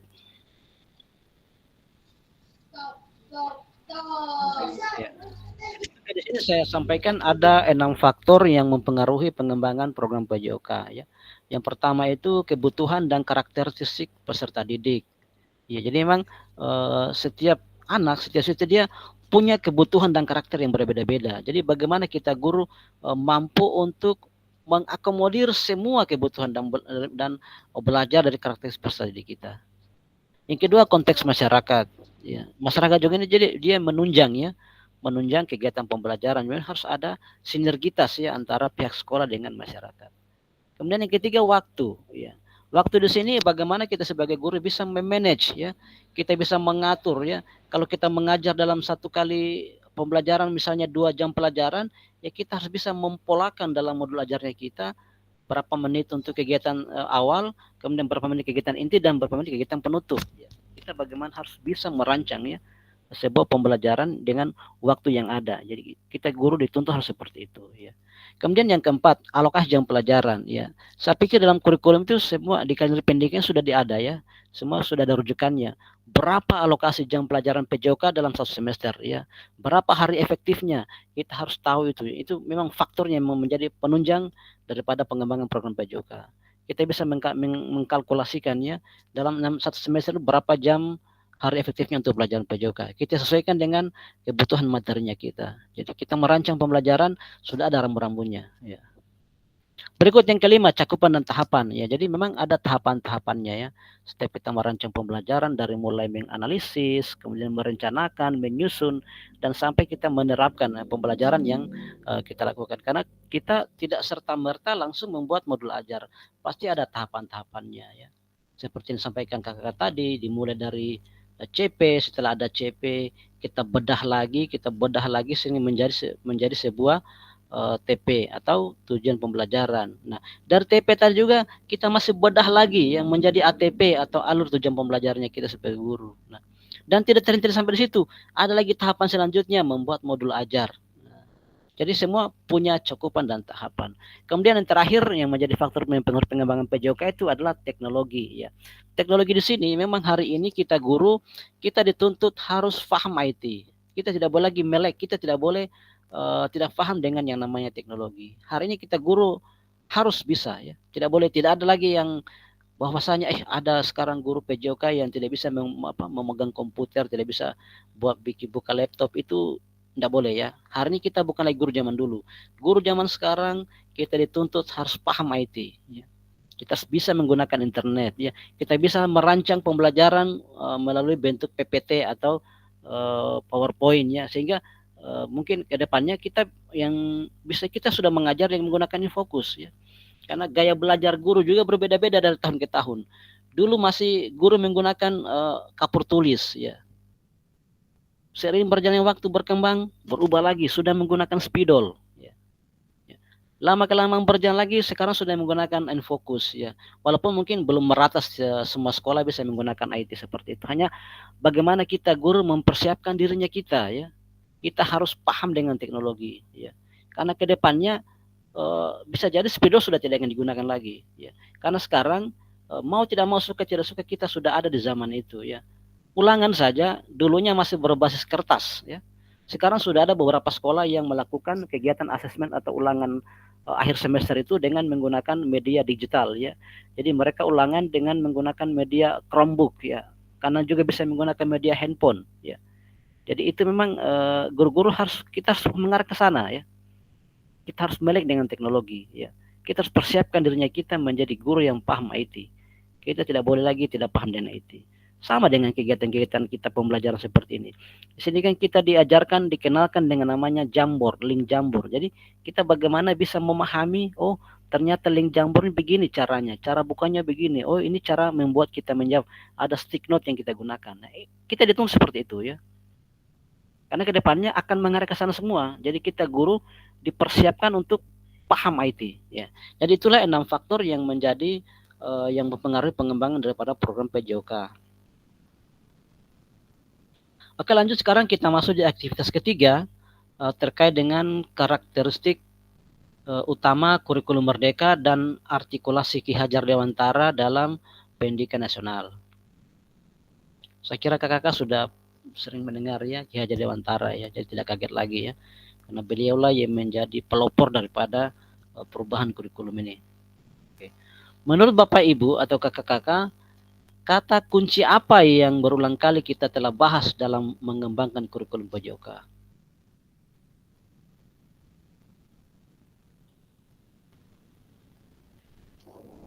Silakan disampaikan pendapatnya. Menurut kakak-kakak semua, apa kata kunci yang berulang kali kita telah bahas dalam mengembangkan kurikulum PJOK?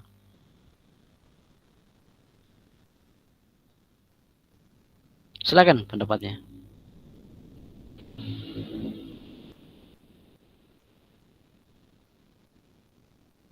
Ada yang mau menyampaikan?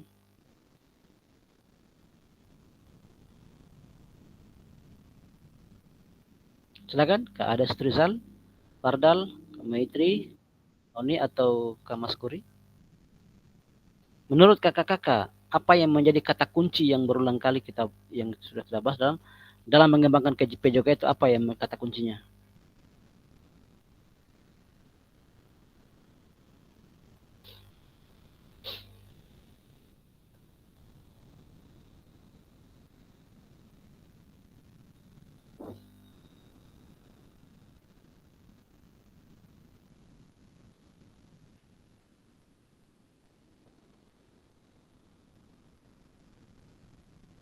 Ya, silakan.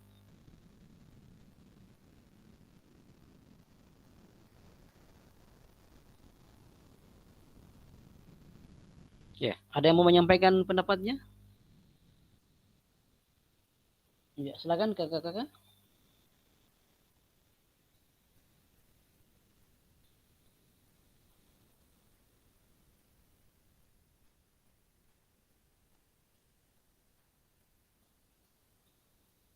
Suara saya masih terdengar semua?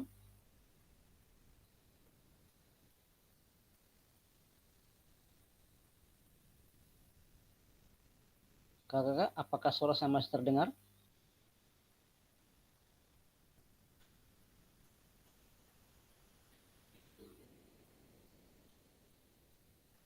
Atau suara saya terputus ini?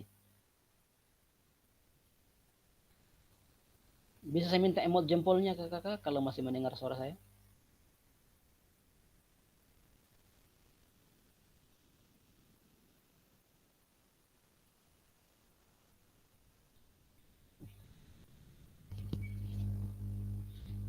Oh iya, makasih, ternyata masih terdengar ya.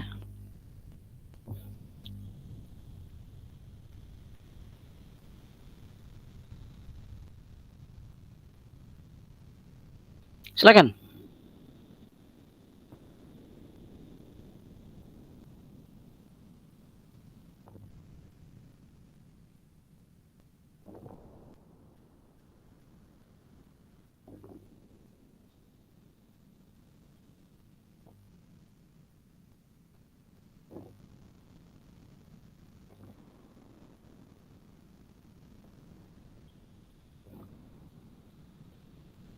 Ya.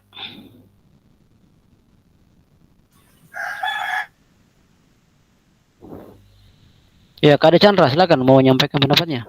Pak, yang pertanyaan yang mana, Pak? Apa yang menjadi kata kunci daripada ini tadi ya? Menurut kakak-kakak, kata kunci apa yang berulang kali kita telah bahas dalam pengembangan kurikulum? Apa kata kuncinya daripada pengembangan kurikulum itu?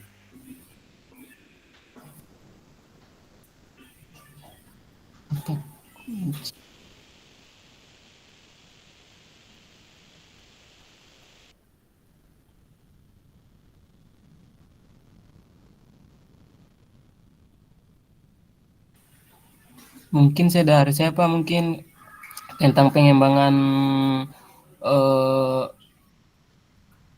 pengembangan media pembelajarannya. Iya, oke. Mungkin seperti kalau buku-buku dulu kan itu dia kebanyakan siswa itu yang dulu-dulu menulis. Sekarang kan melalui kurikulum sekarang, apalagi kurikulum mereka, siswa itu tidak semata-matanya dikuatkan di materinya Pak, di prakteknya juga, diajarkan dulu. Kalau saya Pak, kalau waktu saya SMP dulu itu Pak, di SMP saya itu hanya materi Pak. Prakteknya itu jarang Pak. Jadi kebanyakan di materinya Pak. Begitu Pak. Makanya di sini mungkin mana pertanyaan tadi? Mungkin pengembangan yang di pengembangan PJOK itu tentang pengembangan materinya ini Pak. Pengembangan materinya ini sendiri. Agar bagaimana siswa itu bisa senang dan bersemangat dalam pembelajaran PJOK ini Pak. Begitu Pak. Ya, jadi yang menjadi kata kunci dari Kak Ade menyampaikan tadi, fokus di materi ya, materi esensial ya. Terus yang lain silakan.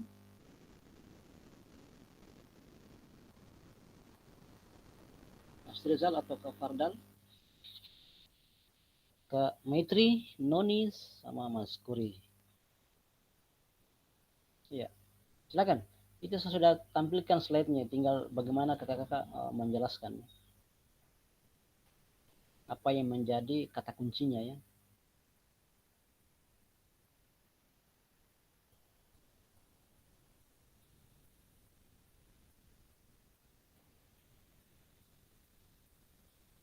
Ya, silakan Kak Rizal, Kak Fardal, Kak Maitri, Kak Noni, dan Kak Mas Kuri, silakan.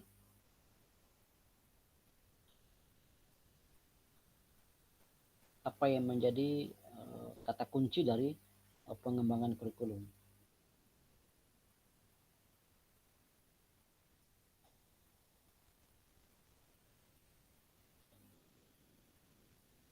Tadi Kak Ade Chandra sudah menyampaikan dia pada fokus di materi ya, materi esensialnya.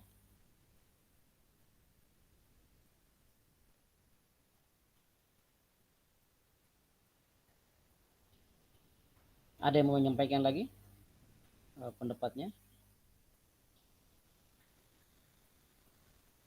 Oke, kalau tidak ada, saya lanjut, saya jelaskan ya ke kakak semua.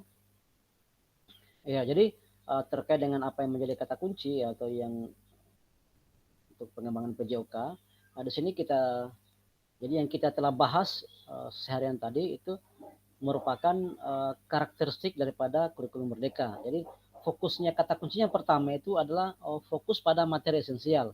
Saya pernah sampaikan ke Ade Chandra tadi. Jadi bagaimana muatan yang paling diperlukan untuk mengembangkan kompetensi dan karakter peserta didik. Jadi bagaimana kita guru kita memilih materi ya. Jadi materi itu yang memang betul-betul bisa dipahami oleh murid ya. Kan di sini memang kita guru bisa menentukan materi apa yang kita angkat ya, materi apa yang bisa kita ajarkan pada peserta didik yang sesuai ya, yang sesuai dengan karakter peserta didiknya kita ya, yang bisa kita terapkan dan anak siswanya kita mereka bisa paham. Jadi fokusnya itu di materi-materi yang esensial. Jadi bagaimana kita memilih materi yang relevan ya, yang sesuai dengan kondisi sekolahnya kita ya, yang bisa kita ajarkan pada siswanya kita dan mereka bisa paham.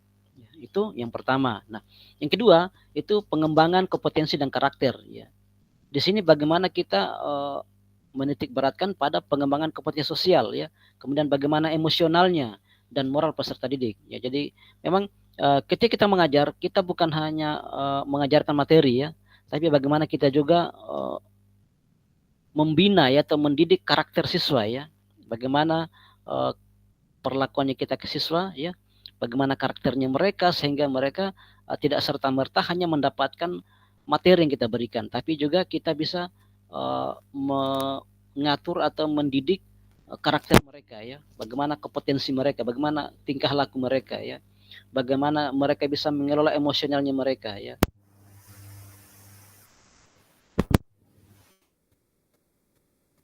Karakter dia sangat sejalan.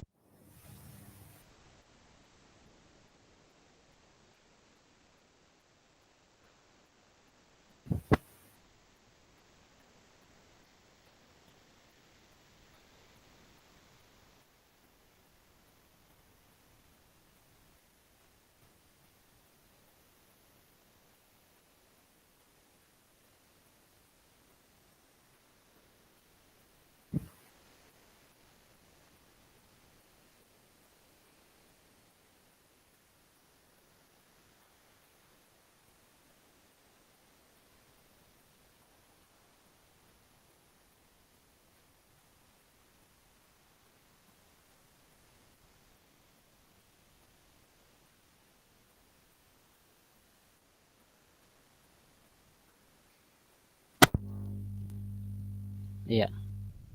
Oke. Ya, oh iya, ya suaranya saya kurang jelas ya. Ya. Jadi itu untuk yang pengembangan kedua tadi ya. Jadi pengembangan kompetensi dan karakter. Ya, jadi bagaimana kita membina karakternya peserta didiknya kita ya. bagaimana kompetensinya, sosial emosionalnya mereka, ya, bagaimana mereka memperlakukan teman-temannya, ya. Di situ merupakan tanggung jawabnya kita guru, ya. Berikut yang ketiga tentang fleksibilitas pembelajaran, ya. Apa yang dimaksud dengan fleksibilitas pembelajaran? Jadi kurikulum ini dapat disesuaikan dengan kebutuhan pengembangan kompetensi peserta didik, ya, sesuai dengan karakteristik satuan pendidikan atau karakteristik sekolah, ya, sesuai dengan konteks lingkungan sosial budaya di setempat, ya. Jadi itu sifatnya kurikulum sekarang, dia sifatnya fleksibel, ya, fleksibel dalam pembelajaran. Jadi kita sekolah, kita bebas menentukan kita punya kurikulum seperti apa model pengembangannya. Jadi kita sesuaikan dengan kondisi sekolahnya kita. Kalau sekolahnya kita ada di pegunungan, ya kita mengejarkan tentang suasana pegunungan, ya. Jangan kita ajarkan bagaimana suasana padang pasir sana, karena tidak akan ke sana kita, jauh jangkauannya. Sama juga sebaliknya, sekolah yang ada di laut, pinggir laut, mereka pasti pengembangan pembelajarannya dititik beratkan pada kondisi pesisir laut. Mereka tidak menitik beratkan pada pegunungan, ya. Jadi memang sekolah itu diberikan kebebasan untuk merancang kurikulumnya sesuai dengan kondisi daerahnya.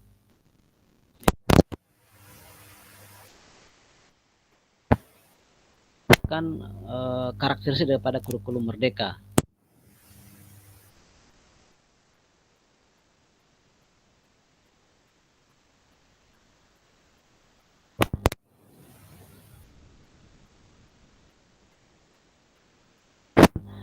Karakteristik kurikulum merdeka. Ya, jadi Ki Hajar Dewantara itu menggarisbawahi bahwa maksud pendidikan adalah menuntun segala kodrat yang ada pada anak-anak agar mereka dapat mencapai keselamatan dan kebahagiaan yang setinggi-tingginya baik sebagai maupun sebagai anggota masyarakat.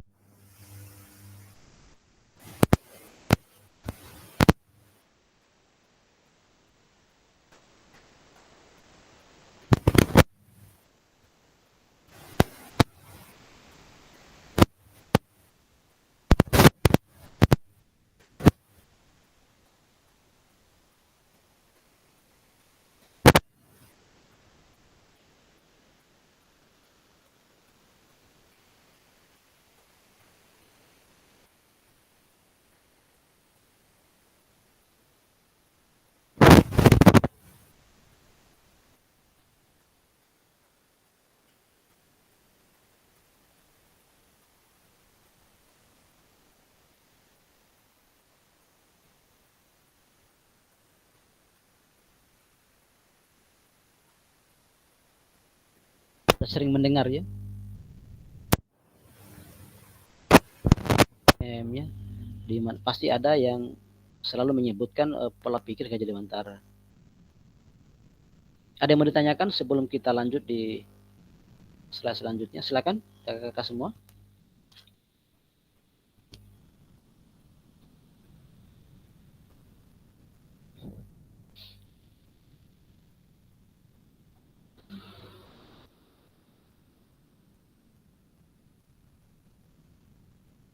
Masih mendengar suara saya semuanya?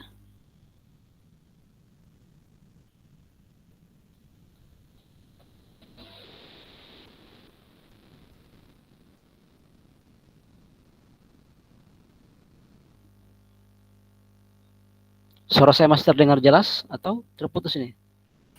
Masih Pak, masih terdengar Pak. Oh masih, oh iya. Soalnya tidak ada yang masih hanya mengganggu.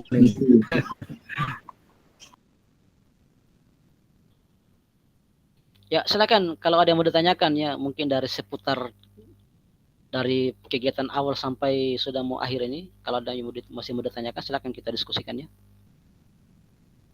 Atau bagaimana dengan pikiran Ki Hajar Dewantara ini, silakan kalau ada yang mau ditanyakan.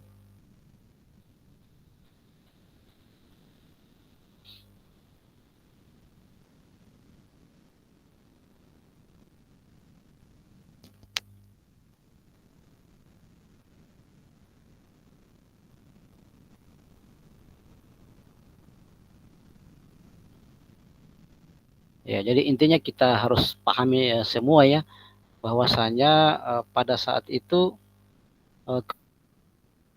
asalnya kalau dulu ya itu asalnya kurikulum.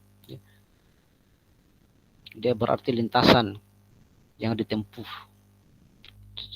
Seiring berjalannya waktu berkembang sampailah pada saat ini. Jadi kurikulum sudah mencakup semua pengetahuan, keterampilan dan pengalaman belajar yang perlu dilakukan peserta didik dalam program sekolah.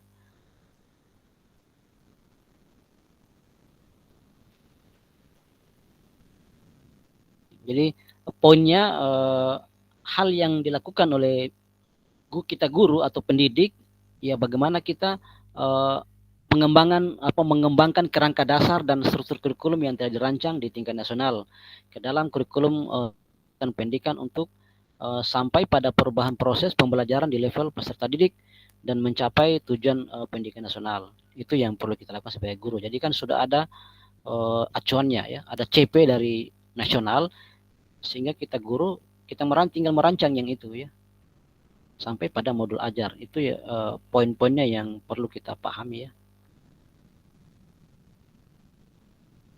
Jadi Ki Hajar Dewantara juga ini beliau itu seorang tokoh pendidikan ya. Tidak ada yang tokoh pendidikan nasional Indonesia. Jadi dari anak-anak sampai dewasa pasti kenal ya. Kita tahu semua bahwa beliau adalah seorang tokoh pendidikan nasional Indonesia yang mungkin dianggap sebagai bapak pendidikan ya, bapak pendidikan nasional. Jadi ia memiliki visi yang kuat tentang pentingnya pendidikan ya bagi bangsa kita ya. Dan dia juga berusaha keras untuk meningkatkan taraf pendidikan Indonesia di zamannya pada zaman dulu ya. Jadi kalau kakak-kakak sudah belajar modul ya di visi pendidikan Ki Hajar Dewantara ini itu kita sudah belajar ya di modul 1.1 ya terkait program pendidikan guru penggerak. Itu ada dipelajari mereka dengan refleksi filosofi pendidikan nasional. Kalian dari guru penggerak ini sudah dipelajari ya.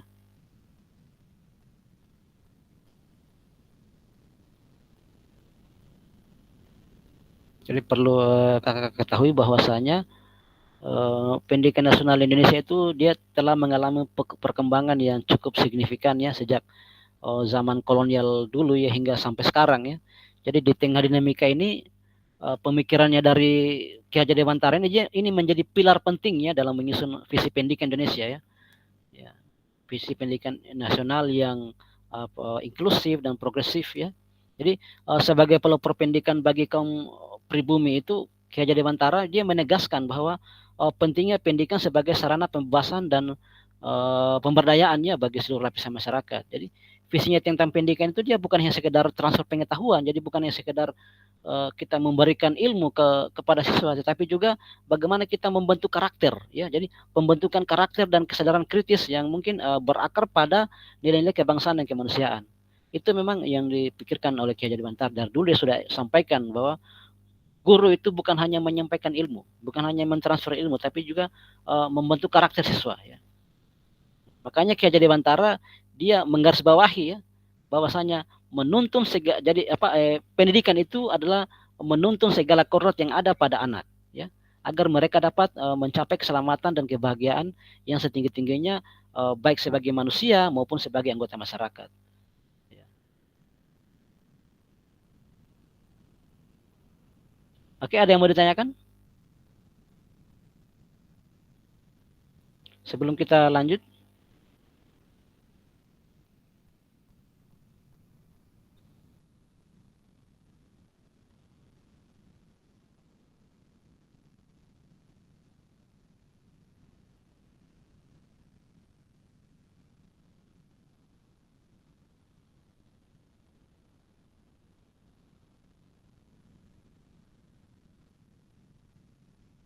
Ya, saya yakin kalau kakak-kakak sudah baca modulnya, ya pasti sudah bisa dipahami semua ya. Bagaimana membuat perencanaan pembelajaran ya. Apa saja yang menjadi pertimbangan dalam pengembangan kurikulum. Ya, saya pikir semua ada di modul ya. Tinggal kakak belajar buka modulnya, semua sudah ada di situ semua ya.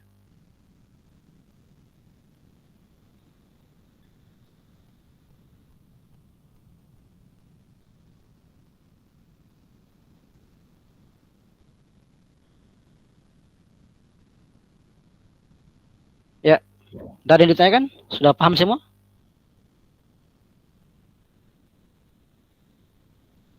Kakak? Sudah bisa kita lanjut? Sudah dipahami semua ini? Atau bagaimana? Saya minta sarannya dulu.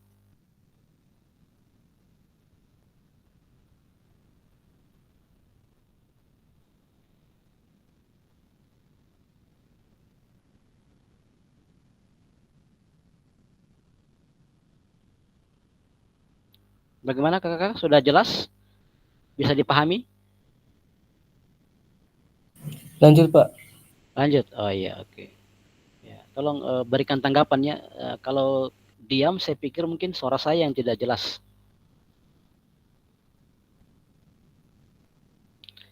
Ya, jadi itulah tadi terkait dengan pemikiran Ki Hajar Dewantara ya yang menjadi pelopor pendidikan nasional kita. Ya, kita sudah tahu bersama. Oke, ternyata di sini kita sudah sampai di akhir sesi. Harapannya kakak-kakak semua, pertama kita dapat memahami 3 karakter utama kurikulum Merdeka ya, serta kaitannya dengan prinsip pemikiran Ki Hajar Dewantara ya. Kemudian yang kedua, kita mampu memahami pengembangan kurikulum PJOK. Ya. Dan yang ketiga, kita mampu memahami penyusunan program PJOK yang berkualitas dengan backward design. Jadi tadi kita sudah pelajari bagaimana dengan backward design tadi, kemudian kita sudah pelajari juga 3 karakteristik utama kurikulum Merdeka ya. Tadi kita sudah pelajari semua. Kemudian bagaimana kaitan dengan prinsip pemikiran Ki Hajar Dewantara yang menekankan bahwa kita guru itu bukan hanya mendidik, tapi kita juga membentuk karakter kita punya peserta didik ya. Kemudian kita bagaimana memahami pengembangan kurikulumnya. Jadi kita diharapkan semua guru ya, terutama kita peserta di PKG ini, kita harus mampu ya menyusun perangkat pembelajarannya kita, terutama di kurikulum PJOK ya. Bagaimana kita merancang sebuah modul pembelajaran ya. Di sini kita sudah harus bisa ya. Ya, dari kita menurunkan dari CP kemudian menjadi tujuan pembelajaran atau TP, kemudian kita turunkan lagi menjadi ATP atau alur tujuan pembelajaran sampai pada tahap fase modul ajar ya. Di sini kita sudah bahas tadi dan kakak-kakak juga sudah berbagi pengalamannya terkait dengan itu ya. Jadi harapannya di akhir sesi ini kita sudah paham dengan 3 hal ini ya. Jadi kita sudah pahami bagaimana 3 karakter utama kurikulum, kaitannya dengan Ki Hajar Dewantara, kemudian bagaimana pengembangan kurikulum PJOK, dan terakhir bagaimana memahami penyusunan program yang berkualitas dengan backward design. Ya, oke, sekarang kita masuk di slide terakhir. Terima kasih ya.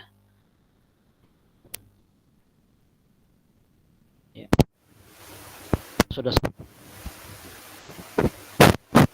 lagi saya ingatkan kepada kakak-kakak semua, mari kita selalu belajar ya, jangan pernah ada kata lelah untuk mengembangkan diri, mendapatkan ilmu yang mungkin bisa berguna bagi peningkatan kompetensi dirinya kita ya. Karena di dalam modul ini juga kita sudah diajarkan ya bagaimana mengembangkan kurikulum PJOK, ya, bagaimana menyusun program, semua sudah dalam modul. Tinggal bagaimana kakak-kakak bisa rajin membuka modulnya ya supaya bisa paham, mengetahui apa yang kita persiapkan sebagai guru PJOK.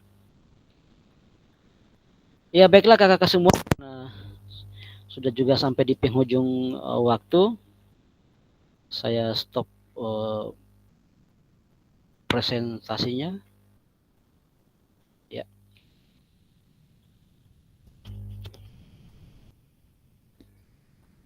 Ya, harapannya saya di sini sebagai fasilitator, ya mari kita selalu mengikuti kegiatan tatap maya seperti ini. Ya, jangan bosan-bosan ya. Walaupun mungkin di jam-jam begini kadang kita masih di fase mengantuk, pada akhirnya kita harus berjibaku dengan kegiatan ini. Ya, semoga ini bisa menambah manfaat ya, bisa menambah wawasan pengetahuannya kita sebagai guru PJOK. Ya baiklah kakak-kakak semua, seperti biasa ya sebelum kita akhiri kegiatannya kita, kita tutup dengan doa, selesai doa baru kita foto bersama ya. Oke, tadi saya pimpin doa sendiri. Mungkin di penutup ada kakak-kakak lain yang bisa mewakili untuk memimpin doa. Silakan.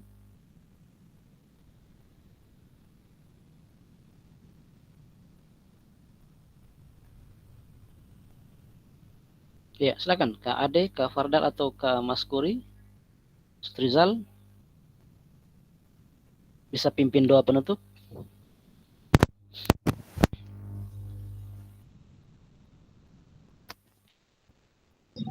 Saya Pak, kok tidak ada. Silakan Kak Fardal. Ya, terima kasih. Semoga apa yang menjadi kegiatan kita di kesempatan kali ini diberkahi oleh Allah Subhanahu wa taala dan mengakhiri kegiatan kita di akhir ini. Marilah kita berdoa sesuai kepercayaan dan keyakinan kita masing-masing. Doa dimulai.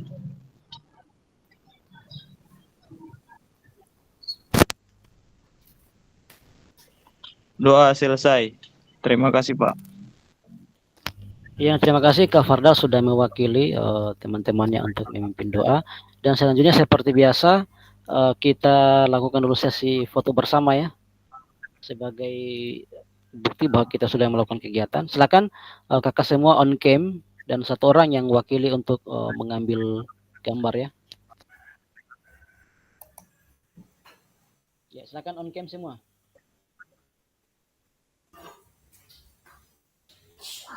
Mas Puri.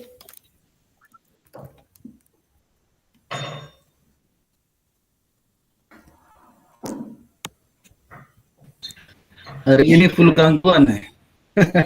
Kok bagus jaringan. Ya, silakan diambil gambarnya.